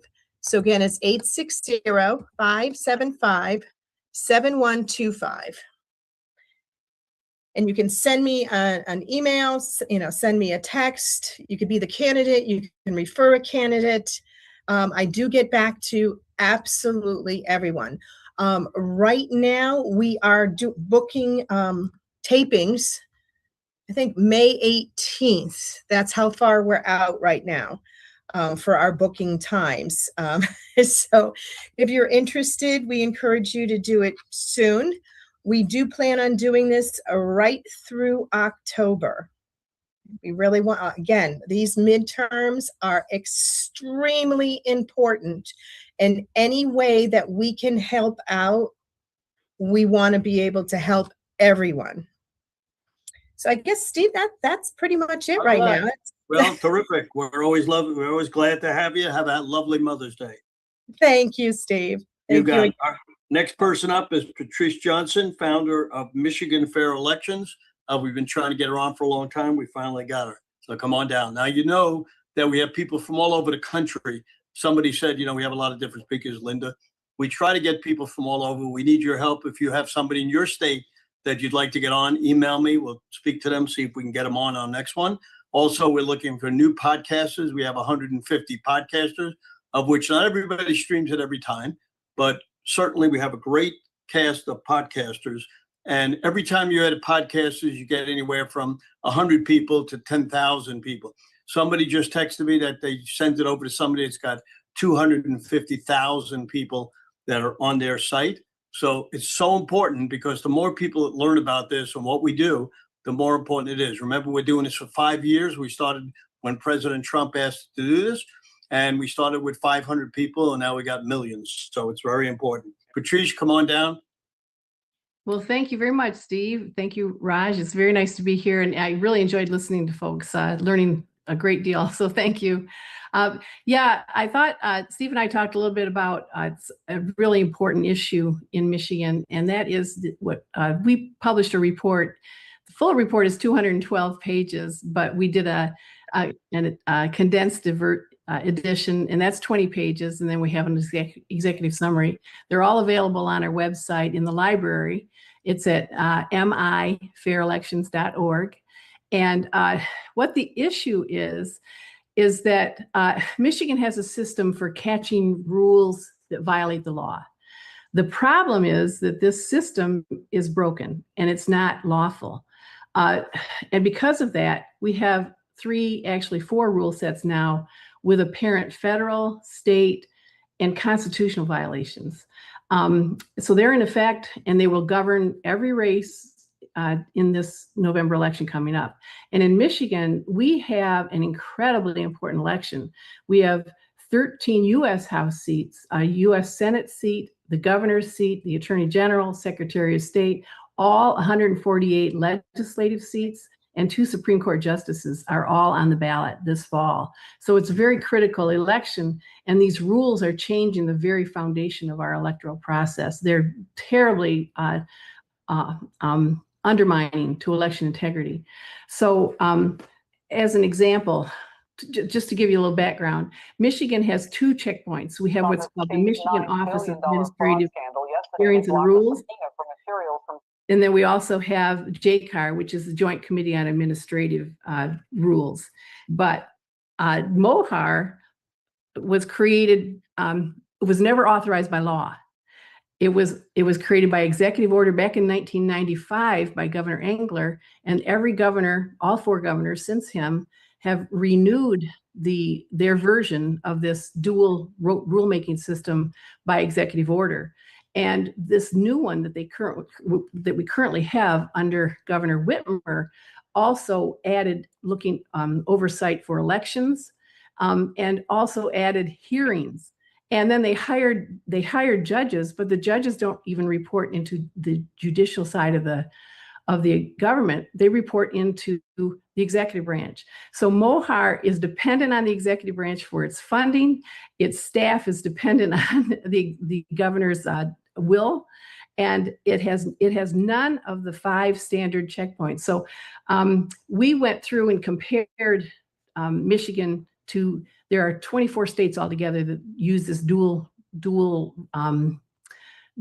checkpoint system, and Michigan is the only one that is not founded in law, that is founded by executive order only, and it doesn't have any of the 5 standard checkpoints that the other states have. It doesn't have Senate confirmation. It doesn't have fixed terms of office, no qualification requirements.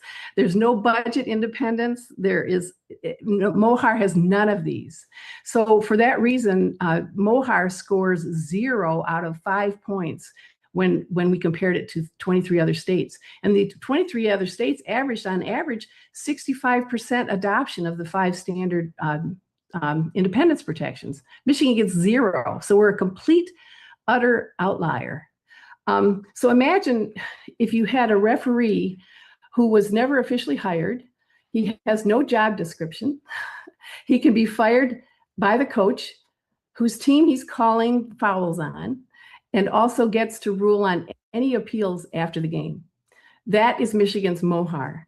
That's the situation we're in.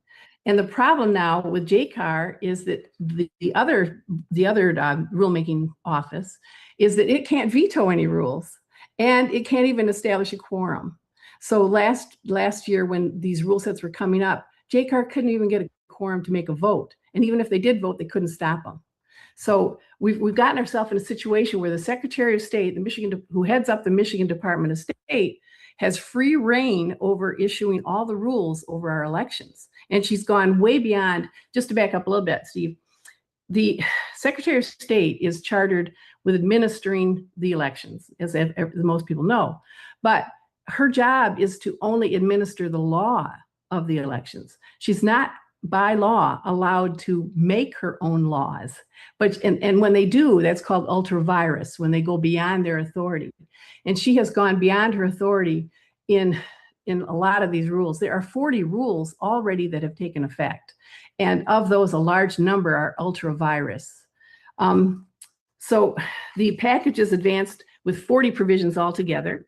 And just to give you an example, Rule Set 14 requires the clerks to erase their poll books 7 days after an election is certified. Well, that might sound to somebody who's not following elections as well, who cares? It matters a lot because it's the election records, and the federal law requires all election records to be kept for 24 months, 22 months at the minimum. So it's a complete direct violation of federal law. This is the clearest case. Another Rule Set 13 creates two classes of voters, which is also against the law. We're all supposed to be equal. But if you are an overseas civilian, you are exempt. You cannot be challenged. Your registration cannot be challenged according to these rules. Whereas if you're a regular citizen, if you moved out of state or you've died, or maybe you just moved locations, you're in another county, your registration can be challenged by a citizen.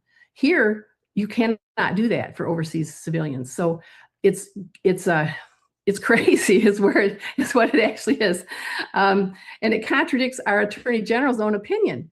Our Attorney General clearly said in Rule 7322 that overseas military, yes, they are distinct from overseas civilians because they have different situations.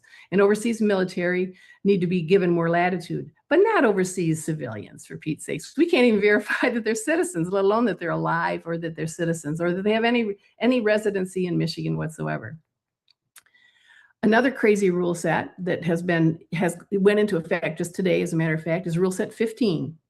And Rule Set 15 compels poll challenger training. Now, there's nothing wrong with wanting poll challenger training. That's great. All the organizations that train poll challengers, that have poll challengers, train them. But what this rule does is it says you have to use government provided materials. So you've got compelled speech here. You've got free speech being trampled on because the government cannot force citizens to adopt the government's message. But that's what they're doing here. And to put on top of that another problem, our Secretary of State will not turn over her clerk training manual to the legislature. So they can't even see what they're training. So the legislature has subpoenaed the Secretary of State, and they're in court. So it's even if they pass this law, we will never know what the rules are supposed to be if they don't release those rules. So it defies the imagination. This other rule set that just came to be is Rule Set 63. And Rule Set 63 expands the Secretary of State's authority over the Board of State Canvassers. They're a totally independent agency. They are not supposed to have the Secretary of State appointing assistants to them. But this is what the Secretary of State is doing in Rule Set 63. She's imposing her assistants into that independent body.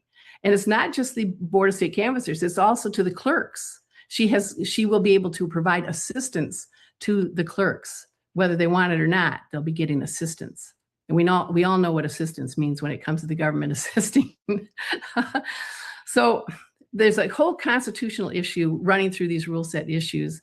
Michigan's own constitution says that all executive offices must be allocated by law, meaning the legislature has to pass statute allowing MOHAR, the Michigan Office of Administrative Hearings and Rules, to exist. It never did. And it's been this way for 30 years. But now it's metastasized into controlling our elections, as well as to controlling the clerks, and as well as the Board of State Canvassers. So it's mutating and getting worse actually by the day, because the Secretary of State has realized that these rule sets cannot be stopped. That's why we did the investigation. We were fighting these crazy rule sets and thought, well, of course they'll change these. We were pointing out the federal laws that are being violated, the state laws that are being violated.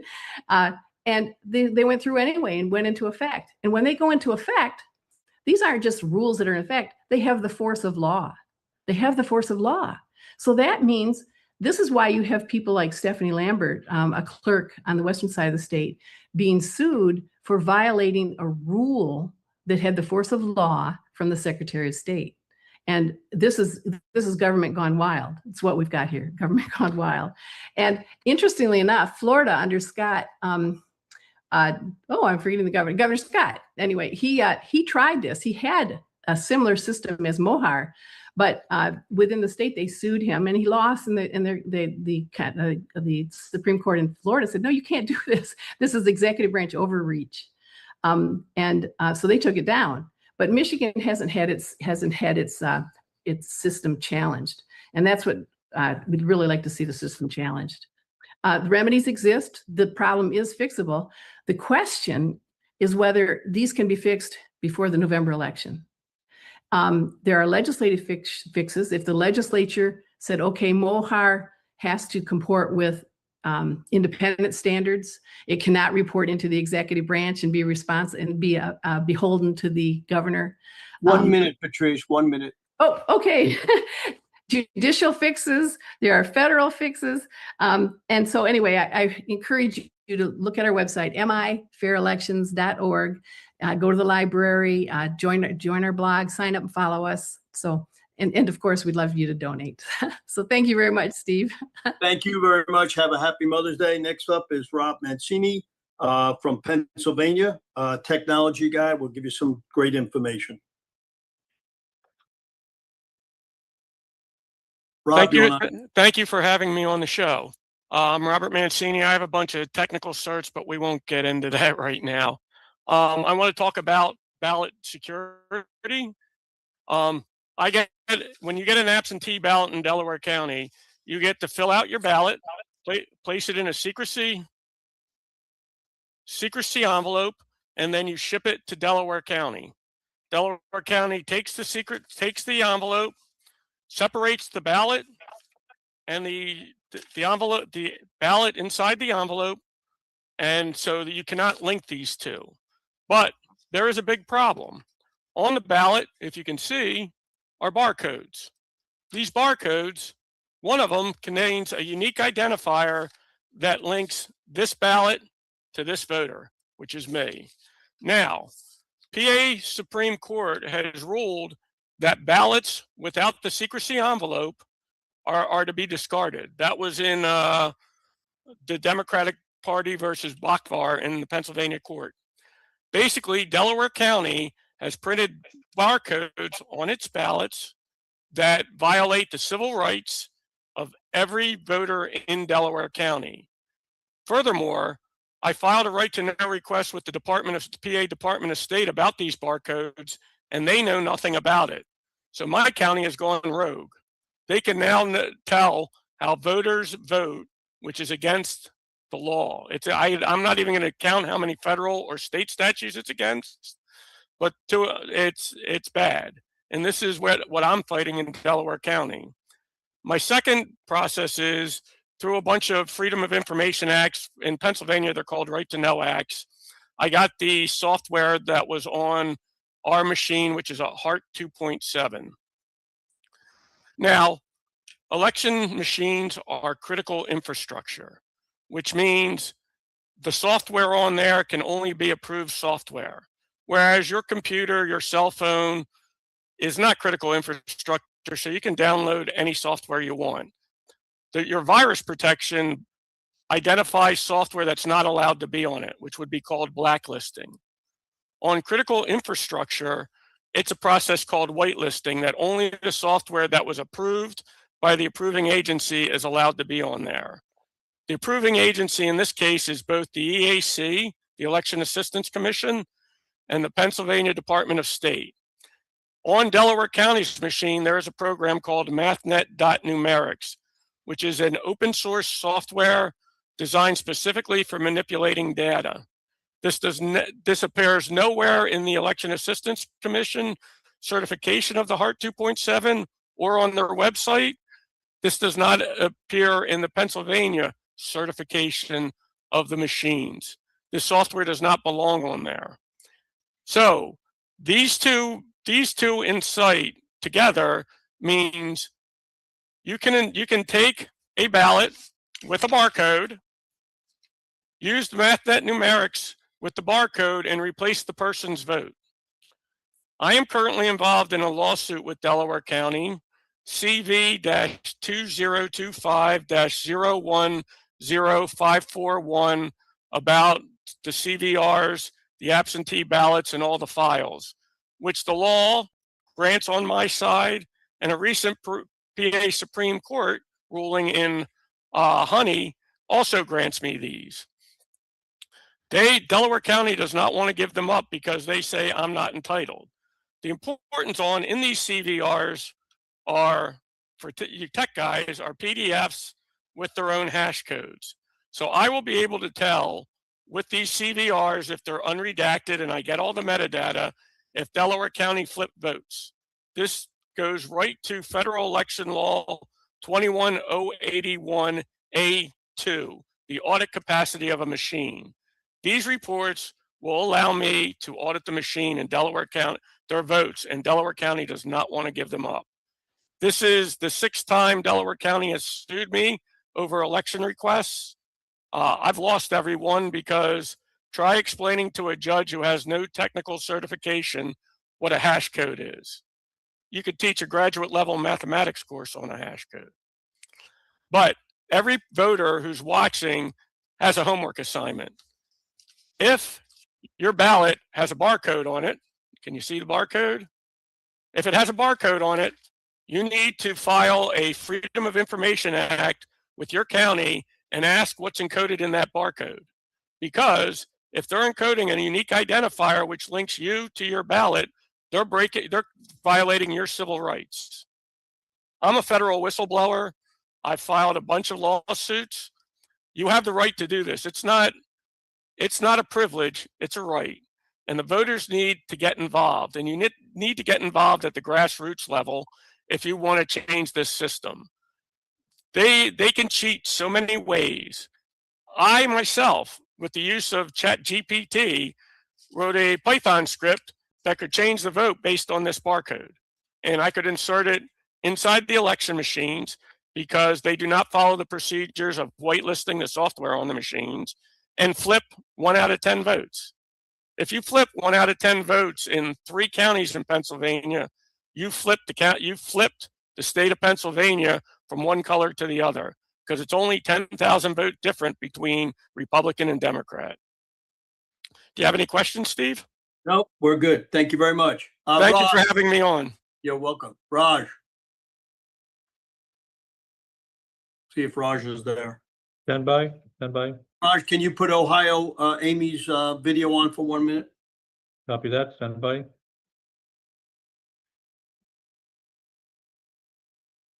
Okay, Amy, you're unmuted. Stand by for Ohio Amy video now.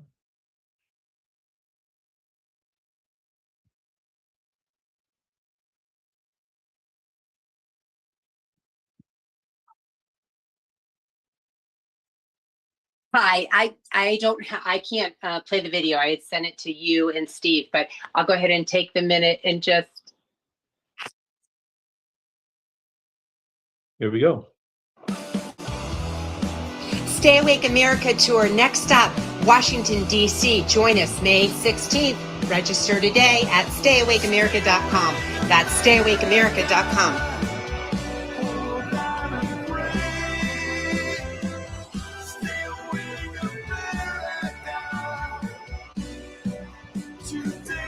Unite, engage, and activate. Local action for national impact, all for the glory of God.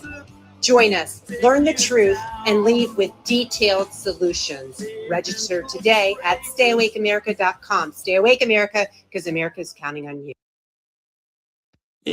Amy, when is that going to be taking place? Unmute. Sorry, that's May 16th in Washington, D.C. And then our group will be heading over to the National Mall on the 17th to join Trump in the rededication of America to God. So we'd love everybody to come. This is our 7th event. So if you haven't been able to catch one of our events, this is number 7, and we'd love for you to join us. So Washington, D.C. at the National Union Building, but you'll find all the details on the website and register at stayawakeamerica.com.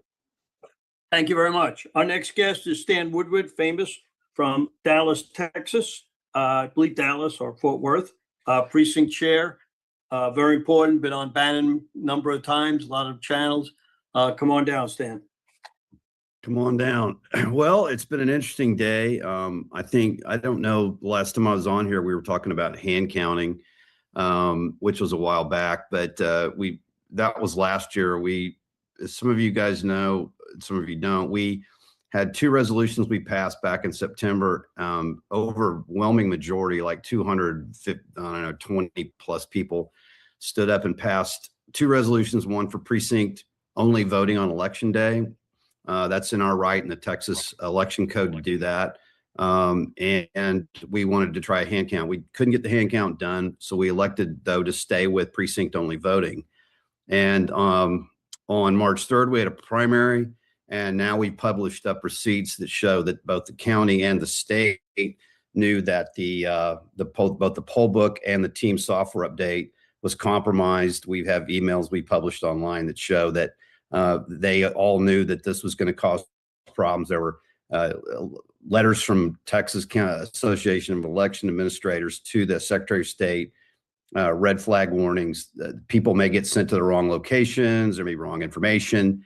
This was all the way back in October of last year. And then we show up on March 3rd and there's all this chaos. And then 16 media outlets go out as if in lockstep, coordination, and blame it all on the Republicans in Dallas. So all of the chaos on primary election day was because of Republicans wanting to do precinct voting. So that's what the public heard. Okay. The reality was that we had a lot of complaints. There was some chaos, but once we figured out that they had published up wrong information, we started using our link, and they had all these navigators they'd hired, and almost 5,000 Republicans showed up to vote, which was a record turnout. So we did a good job of messaging, getting the word out to show up to vote. A non-presidential primary, just for you guys out of sight of Texas, is like around 85 or 90,000 people. So we had a good, strong turnout, but the county and the state caused all this chaos and then blame it on us. And then 2 weeks later, our chair on his own rips up the contract and unilaterally decides to go countywide voting. So we've been in the 5th Circuit Court, District Court. We just had our second appeal dismissed today, and all we wanted was some injunctive relief to go enforce the contract. And in state election law here, I think it's section 273.061 provides for, a mandamus relief, from a court of appeals. And we talked to 3 of the top lawyers in the state, and they said, yeah, go to the 5th Circuit, go look for an emergency petition of mandamus to go enforce the contract. And these are straight up, legal things and avenues you can take, not just in Texas. I'm just a precinct chair. And so I'm one of several people who were relators on this petition. And for the second time today, we got kicked back. So it's very disappointing because it shows really that there's no court that really wants to touch this down here. And so we're, flying essentially on our own. And then we all this Texas election law, we have all this code, we have all this training. We go to law seminars in the summer, we spend all kinds of money, and yet there is literally no redress. There's no cavalry coming. There's no judge that'll touch it. And it's just very disappointing. I run software companies, and I sign contracts, and so we abide by our contracts, or we get sued, or we get the vendor or whoever it is pulls out. We lose the contract. In this case, there's literally no redress. There's no injunctive relief, nothing. So I didn't want to just drop a huge, negative bomb on the group today. Everybody on here, though, I'm looking at who's on here, has been through this so many times. So we're not going to quit. We're not stopping. We're going to go sit down with the county and see what they want to do. This is, by the way, this is our primary. It's Texas election code. I think it's 123.0.011. It's even Article 6. It's like the power of the primary rests with the county executive committee. And this goes back like at least to 1960 in Texas, but this is primordial soup in election law, that precinct chairs have the power over the contracts for their primary. And what we're finding out here today is, well, I don't think we do. We think we do, as long as the county wants to go along with it. And so I guess what I would say to everybody is there's very easy legal steps to take that will at least surface where you stand. And I think we just surfaced where we stand, at least in Dallas County. But if you're in Texas and you see this, you're like, well, if I'm a chair and I'm not acting right, I can go collude with my county, election administrator. We can do whatever we want. You can just, smash the CEC. So this is going to have to go further. I don't know how it will go further. There's several ways to do it, but it is disappointing. I think the exciting thing, in a good sense, is that it has organized a whole lot of people down here. It's forced people to read election law. How many people know election law? It's hard. I didn't before last summer. So we're not going to give up. We're going to keep pushing. We have 3 weeks before our primary runoff. And if you can believe this, the court in one part of their reply said, well, we don't have any jurisdiction over an election that hasn't happened. Well, it's the primary. You have the primary election, the primary runoff. It's the primary. It's one thing. And we're actually right in the middle of a process. It's called the primary. And so they're like, well, we can't rule on something that hadn't happened. Well, how many times have we all heard that? Right? Just like cleaning up these poll books, I heard somebody talking about the 7-day rule. That's 7 days they have to clean everything up, redact everything, get rid of everything, after an election. After an election, it's too late. It's just too late. And in the countywide, as you guys know, all the votes are just jumbled up. You can't do a recount. You can't do an audit. Okay. At least with precinct level voting, which is how we voted here until about, I think, 2018 or 2019. All the votes go in solo cups and caps go on the solo cups and all get sent downtown. And if you want to do an audit or recount, you can pick cups and dump the votes out, and it's easier to deal with versus all the votes just being in one big tub. And you can easily cheat. You can easily rig countywide. Everybody knows that. It's just one big wide open, field to go, use whatever trick you want to use. So we're trying to preserve the constitutional rights of both Republicans and Democrats down here. And that's what really got lost during this. Oh, this is the Republicans causing chaos. We're just standing for the constitutional rights of the voters to vote in a constitutional election, which is precinct only. Countywide's not, because you cannot preserve the secrecy of the ballot. And you can audit it. If it's in a tight runoff, you can audit it. You can't do it in countywide. And so that's all we were trying to do. And so that's my report. And it's not a great one, but I'll say that we're not giving up. We have a lot of people that in our precinct chair base that understand what this issue is and the importance of it, and have been behind us the whole way. So again, appreciate your support for having us on here. It's unfortunate what's happened with our former chair and with the county. And I hope that we can find some redress and find a path to, enforce our contract and anybody's contract going forward. Thank you very much. Again, let's point out our precinct projectusa.org. One of the most important things, we have your good friend, Miss Katz, who's listening on the War Room. She's one of the people that people will contact in Texas. So if you go to precinctprojectusa.org and sign up today, you'll get some great information. We have tons of people on it. Every week we call people, get them to sign up. They get a lot of information. Next up on our program is Jake Kaminsky, Secure the Vote in Maryland. We don't have too many people come in Maryland, but I want to thank my friend Robin Sachs, who's spreading the word. My two daughters played tennis for Maryland, so I love Maryland. My granddaughter's going there now. So let's hope we can turn Maryland to red someday. That's all we can do. Jay, you want to come down? Yes, sir. Can you hear me? We can hear you. Okay, so I'm telling my story because I didn't even know who our sheriff was in Frederick County, Maryland 6 years ago. I didn't know anything about politics. I'm not a lawyer, I'm not a data person, but what I've tried to do, and I started in Virginia, and I got a call from one of my clients. I have a small business that just started here in Maryland, DC, Virginia, and it's spread out to 14 states. Why did it do that? Because everyone's moving out of Maryland. And I said, what the heck is going on in Maryland? Well, the taxes have gone up. We've got Westmore as the governor, and we've got an election board director that does not want to take anyone off the voter rolls.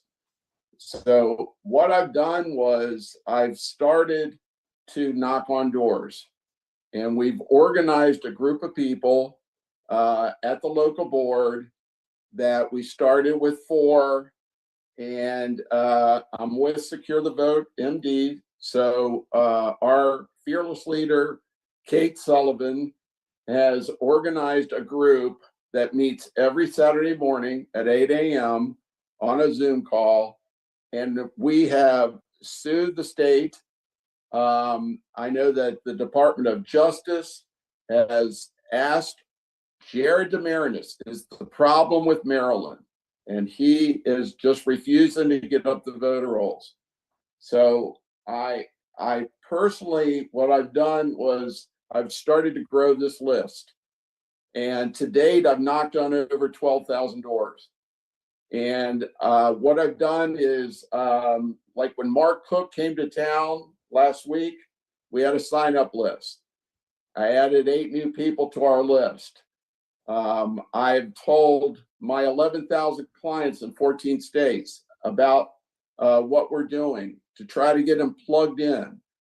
And every single meeting that we have, women's group, we have a local Republican women's club in Frederick County, which is the oldest women's club in the nation. We have a conservative club. We have, for the first time in Frederick County, Maryland history, we have a candidate for every position. Why is that important? Because if someone doesn't run against you in the primary, and we have a senatorial race right here where the Democratic candidate has raised 82,000, she could spread that money around to the other candidates. And I'm very, very proud of the fact that we have all the candidates' positions filled. So we also have a team. I'm very proud of our Secure the Vote Maryland team headed by Kate. We have data people. We have dove into the exact cast vote records. And we have found that 50,000 people in Maryland die per year, but 383 were taken off the voter rolls. We have 5 counties in Maryland that have more registered voters than actual voters. And we have data people that have identified this. We made it part of our lawsuit. We've had 2 rallies in Annapolis. We went down to the Senate building and knocked on doors to make them aware of the problem. And we also have an individual on our team that listened to every Board of Election meeting in every county for the last 5 years. And come to find out, there's only 15 reasons you can go into closed session after a Board of Election meeting. So there's the Open Meetings Act, and there's a board, and that separate board has managed through our group to identify 38 violations of the Open Meetings Act. Our individual board never recorded the meeting. Our individual Board of Elections never had a report. Now, fast forward, I'm a chief judge for a couple times this year, and our goal is parity. And we're coming at the state, we're coming at the local boards to get Republican judges. I have businesses in the area. One of them has obtained 450 petitions for our state lawsuit. We have about 16 different businesses in Frederick County that are getting out the word to recruit Republicans. When Mark Cook came to town with his hand count paper ballot roadshow, we had people. He's going all over the state of Maryland right now, and we're just recruiting people to grow it. I'm like a Brett commercial. I recruit 2, and then I recruit 10, and then I've recruited 2,000. And then we use Kate's site, we use Robin Sachs' site to put the word out. And we're just continuing to beat the drum and get the newbie who, like me, 5-6 years ago, didn't know anything about elections, but is just an advocate to bring more people in there and get out the vote. 22% of registered Republicans in Frederick County voted in 2022. The reason Trump got in, he was too big to fail. And so that's what we're trying to make it here. There's a local Board of Education person here, Heather Fletcher. She has managed to go around to all the candidates and get all of their palm cards in the bags. Every Thursday, we stuff about 750 bags, and every Saturday go to a different location for all the candidates. And this is just getting the word out, and that is the key. People are losing hope. They're moving out of the state, but I'm staying and fighting. And I think Secure the Vote MD is making a huge. We're on the radar, and we've got some great candidates running this time. And I'm just proud to be the part of it all. So that's my spiel. Thank you very much. Want to thank some of the people while we got a couple of minutes before we get our next guest on. I want to thank Norm from TotalNews.com in San Diego. He's got a tremendous online paper, very close to him. Been out in San Diego with him many times. Please go to TotalNews.com and put it on your phone. Dale Richardson from Canada, the Karis Report. Daniel Walker, 302 podcaster from Louisiana. Steve Shear from New York. Jody Cox, just Jody, one of my first, I interviewed her. She interviewed me, our first programs. Joel Altman from Untamed Nation. Murray Edwards, the newscasters. Scott McKay. S.G. Annan, one of our best podcasters, gets 20, maybe 12 to 20,000. Rumble, we're on the front page. And my good friend, Voice of the People. Everybody go to Voice of the People, Dan Schmiligo. He is our #1 podcaster, never fails us. He's on night and day, really hardworking guy. We love him. Our next guest is my good friend, John Goodman. We're going to play a video after he talks, but he has worked with me for numerous years. He always is our backup in case somebody doesn't show up. So we put him on last if we have to, but everything he does is unbelievable. He spends many hours in the library researching things for many of the people. He has been instrumental in the EOs that President Trump is doing. So John, come on down, my good friend. Thank you, Steve. And I thank you for being such a loyal friend and mentor of me. Good afternoon, everyone. First of all, I know a lot of my Republican friends are very down and out about the SAVE Act not passing.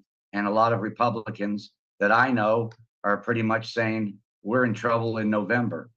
But there is a plan that was developed. I watch Wayne Allen Root's show at night. He's talking about elections a lot. And I said to Steve Stern, put me in touch with Wayne Allen Root if you'll do that for me, Steve. And Steve Stern gave me his contact information. And then I said, Steve, I don't know Wayne Allen Root. Please come on a 3-way call, please. And on a Sunday morning, Steve Stern came on a three-way call with me and Wayne Allen Root, and me and Wayne have become friends. And Wayne presented an idea to me to end the rigged elections. It was in raw form. It needed to check constitutionality. It needed to check also whether it could be done before the midterms. And of course, no courts and no Democrat obstruction. That sounds like a tall order. Well, we, after a lot of research and working together, we have come up with something that I think you're going to find absolutely extraordinary. So when Amy just said she wants real solutions, Stan didn't have great news. I want to give him some. Linda Sinkowitz, who's wonderful, said, let us know if she can help. So this is Wayne Root unveiling our plan on his show last week. Please listen very closely. Flood the chat with your ideas and your feedback on this. This really is the last hope because nothing else is going to make it in time. All right. 250 years ago, a nation was born, built on courage, driven by freedom, defined by patriots who stood their ground. Today, we don't just remember that legacy, we wear it. This is more than a shirt. It's a symbol of strength, freedom, and pride. I'm Steve Stern, COO of theflagshirt.com, and I invite you to celebrate 250 years of the United States with us. Wear your pride, stand for something, get your shirts today. Stand by. Stand by. Yeah, everyone watch this really closely, please. It's very important. And it's the option to get out of this mess.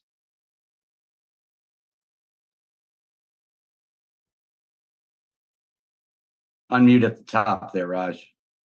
Copy that. I get asked all the time about how my mom Yeah, it's like got that 5-second thing in the lower right corner. There you go. Almost no one knows this. Reaches it.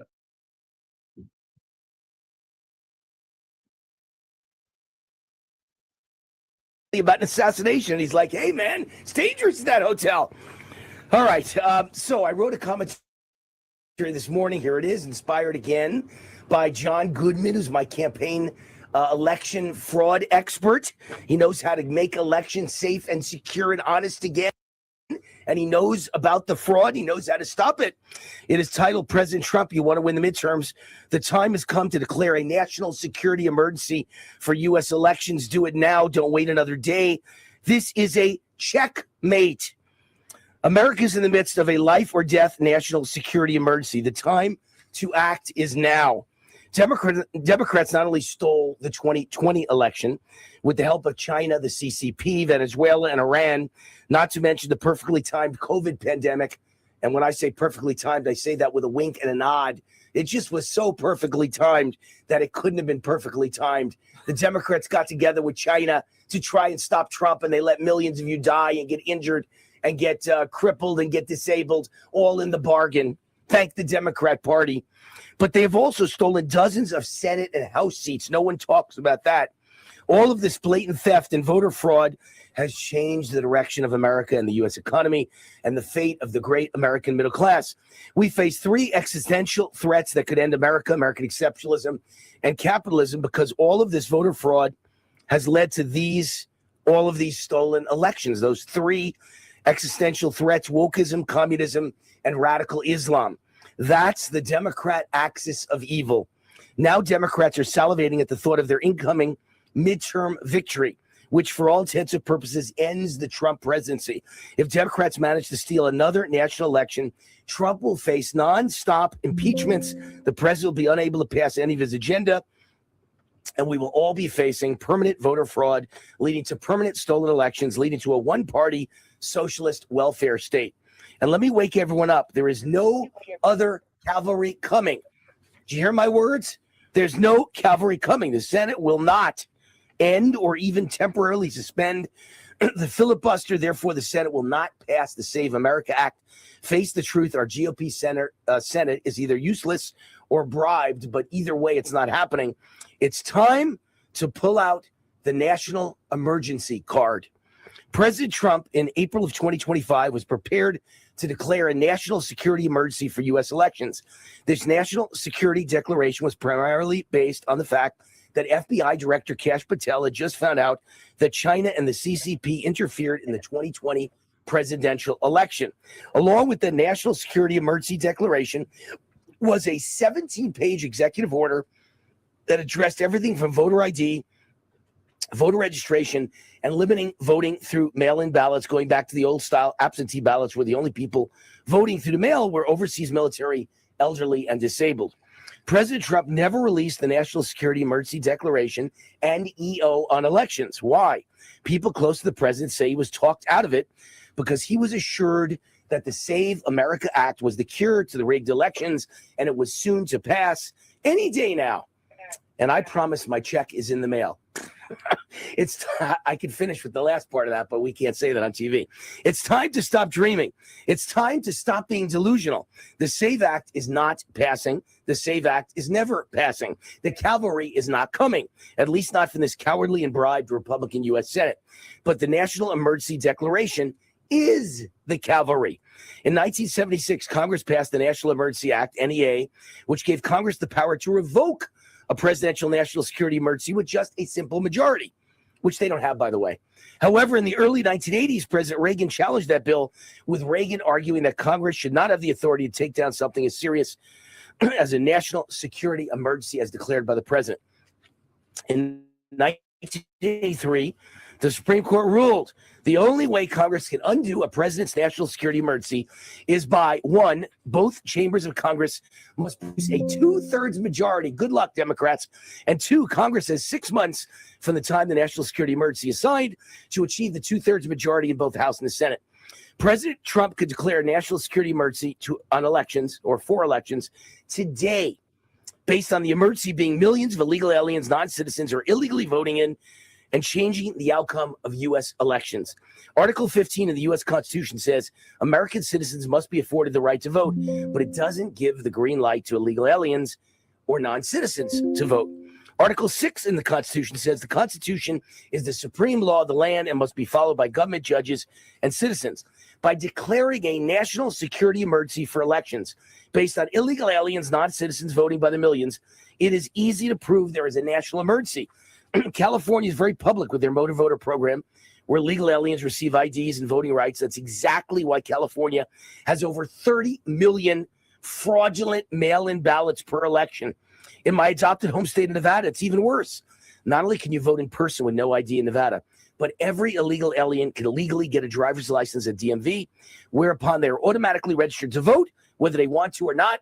And then the state mails out ballots to every voter in the state, whether they ask for it or not, which means every illegal alien is not only legally registered to vote, but can do it from home without ever showing up to vote. Therefore, they don't even have to worry that ICE is there waiting for them. Nevada is encouraging massive voter fraud that's happening all over the country. President Trump can declare a national security emergency for elections, along with an EO, which is under that umbrella, stopping illegals from voting. Our elections are not honest and secure, and illegal aliens make up millions and millions of the fraudulent votes. Concerning the voting machines, in 2018, the Supreme Court codified Executive Order 23848, which gives the President of the United States the right to interject in elections if there is proof of foreign voting interference. We know that many voting machines around the country have had wireless devices placed inside of them, including 36 voting machines in Mesa County, Colorado, aka Tina Peters territory. That's why crooked Colorado Democrat politicians and judges conspired to convict Tina of a non-crime and put her away for 9 years in prison at the age of 70. Democrat politicians and judges in Colorado want Tina to die in prison because she knows exactly how Democrats are hacking the machines to steal elections. Surely Democrats will try to challenge Trump's national emergency declaration, as they always do, but they can't. It cannot be undone in the courts. It can only be undone if Democrats can produce a 2/3 majority in both chambers of Congress within 6 months. First, Democrats can't do it. They don't have 2/3, not even close. They lose, period. Trump wins, period. America wins. Secondly, 6 months from today brings us to the last days of October, which is before the midterms. The way this works is Trump's national security emergency declaration is in effect from the day he signs it. Democrats have until the last days of October, therefore, to reverse it with the 2/3 vote in both chambers of Congress, but it's in effect all that time. Once the 6-month deadline passes, it's officially over, and we all know they don't have the votes to overturn it. So it applies to stop Democrats from cheating, rigging, and stealing the midterms from the day Trump signs it till after the deadline passes, and then the midterms, and then it's in place forever. And no court can get involved there by neutering the communist insurrection judges. It is my opinion this is the only path remaining to save the midterms from another stolen election by Democrats. This is the only way to avoid endless court challenges and appeals, which would likely not get to the Supreme Court before the midterms anyway. This is how we get honest elections. This is how we never lose again. Everyone loves a winner. This makes President Trump and us winners.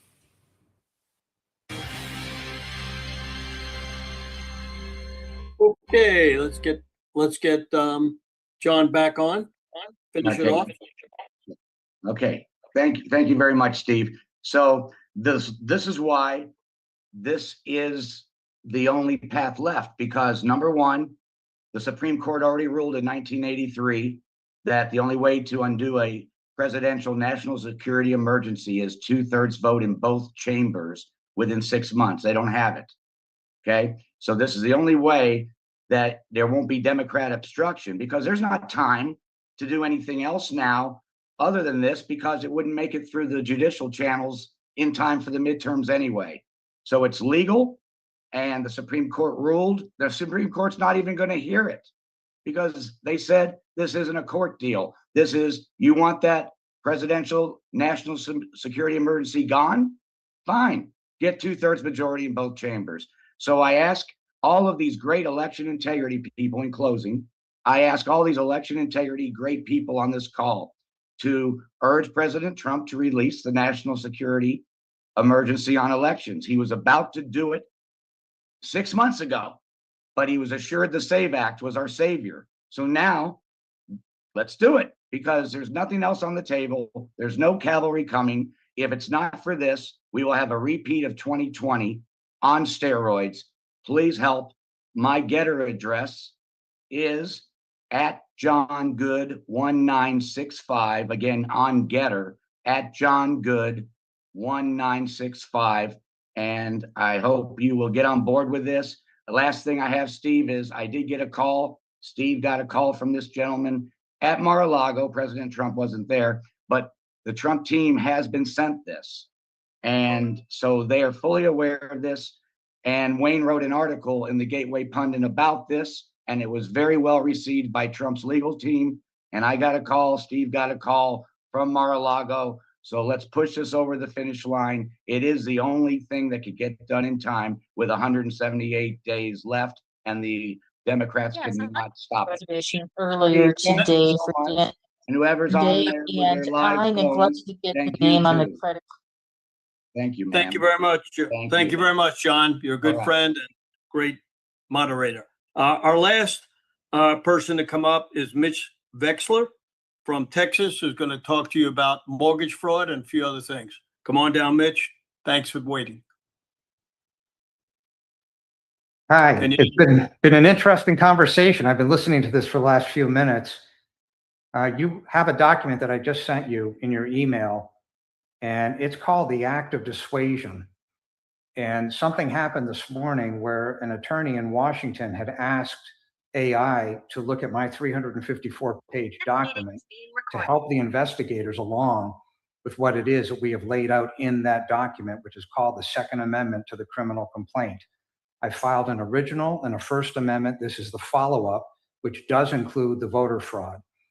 AI itself stepped into a landmine when it started spewing this morning information with regard to the Jack Smith case. And let's just say I went a few rounds with AI and it lost. That document is well worth people's reading, because part of the problem that we're all facing is, in fact, fraud by virtue of what is happening with the broadcast companies themselves that the FCC has the authority to shut down. So we've got multiple problems, one of which obviously is the voter fraud.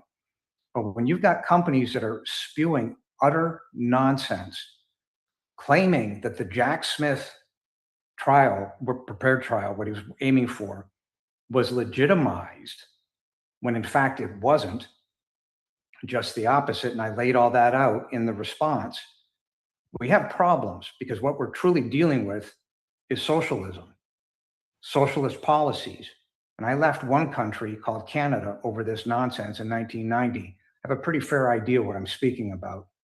So when you realize that socialism in and of itself should be codified into US law as illegal, a lot of this problem is going to be forced to go away. What we're dealing with on the voting scale, the voter fraud, these are socialist policies. That's the ramifications of what it is that they are doing. And it is the exact opposite of what the United States was founded upon.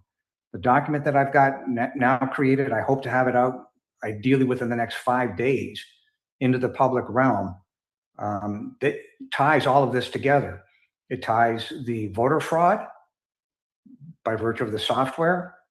It ties the school district bond fraud by virtue of the software. And it ties the property tax fraud by virtue of the software. It's all related to the software. The software has been designed to allow fraud to occur. This is pure socialism. This is pure theft.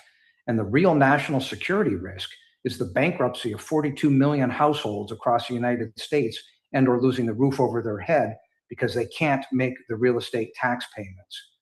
All of these things are connected. It's in the software. What we're dealing with is pure propaganda. It has to stop. And I agree that President Trump is going to have to call in the National Guard, and these voting machines are going to have to be destroyed. The safest election and the only election that can occur at this point has absolutely nothing to do with a voting machine. Use a fishbowl and a bunch of paper. It's the only way to get a true count as to what is happening. And the documents that I've written, including the one that, Steve, you have right now, that's a part of the 354 pages. It lays out this case crystal clear. How do people reach you? The website is mockingbirdproperties.com/DCAD. And the email I sent you can feel free to send it to anybody you want. It's just a small snippet. It's only 6 pages, but it's lethal with regard to what AI is spewing. And it's utter nonsense. It's horrible what has happened here. Well, thank you very much for coming on today, Mitch. And that's going to close it for today. We want to thank everybody for coming. Again, Trump Day for Broward County Republican Party, September 19th with top speakers. Anybody would like to come, it's going to be at the racetrack down in Hallandale. It's called Gulfstream Park and Casino. You can go to the racetrack in the afternoon, our event in the evening, and then go right next door to the casino. So you can make it a 3-in-1. Last year, John Fredericks was one of our speakers. He wants to come back again. We had Byron Donalds. This year, we're asking Trump's youngest son to come. We'll see if we can get him. Again, precinctprojectusa.org, very important. I'm asking everybody to sign up. There's millions of people on this thing. It takes a very little stroke of your pen to come to precinctprojectusa.org. Very important. Again, if anybody wants to get our new hat that just came in last week, all our 350 paraphernalia, theflagshirt.com. Email me at stern1054@gmail.com. Glad to answer any of your questions. Please join me, Stern American, on X. We haven't talked about that much. We have a lot of people who are going to be expanding X. Seems to be a lot of people on it. We had somebody put 250,000 people on it today. We're expanding our podcasters. If you have any podcasters, please do that. Raj, you want to close it up today? Thank you. Thank you, everyone, for being on the call today.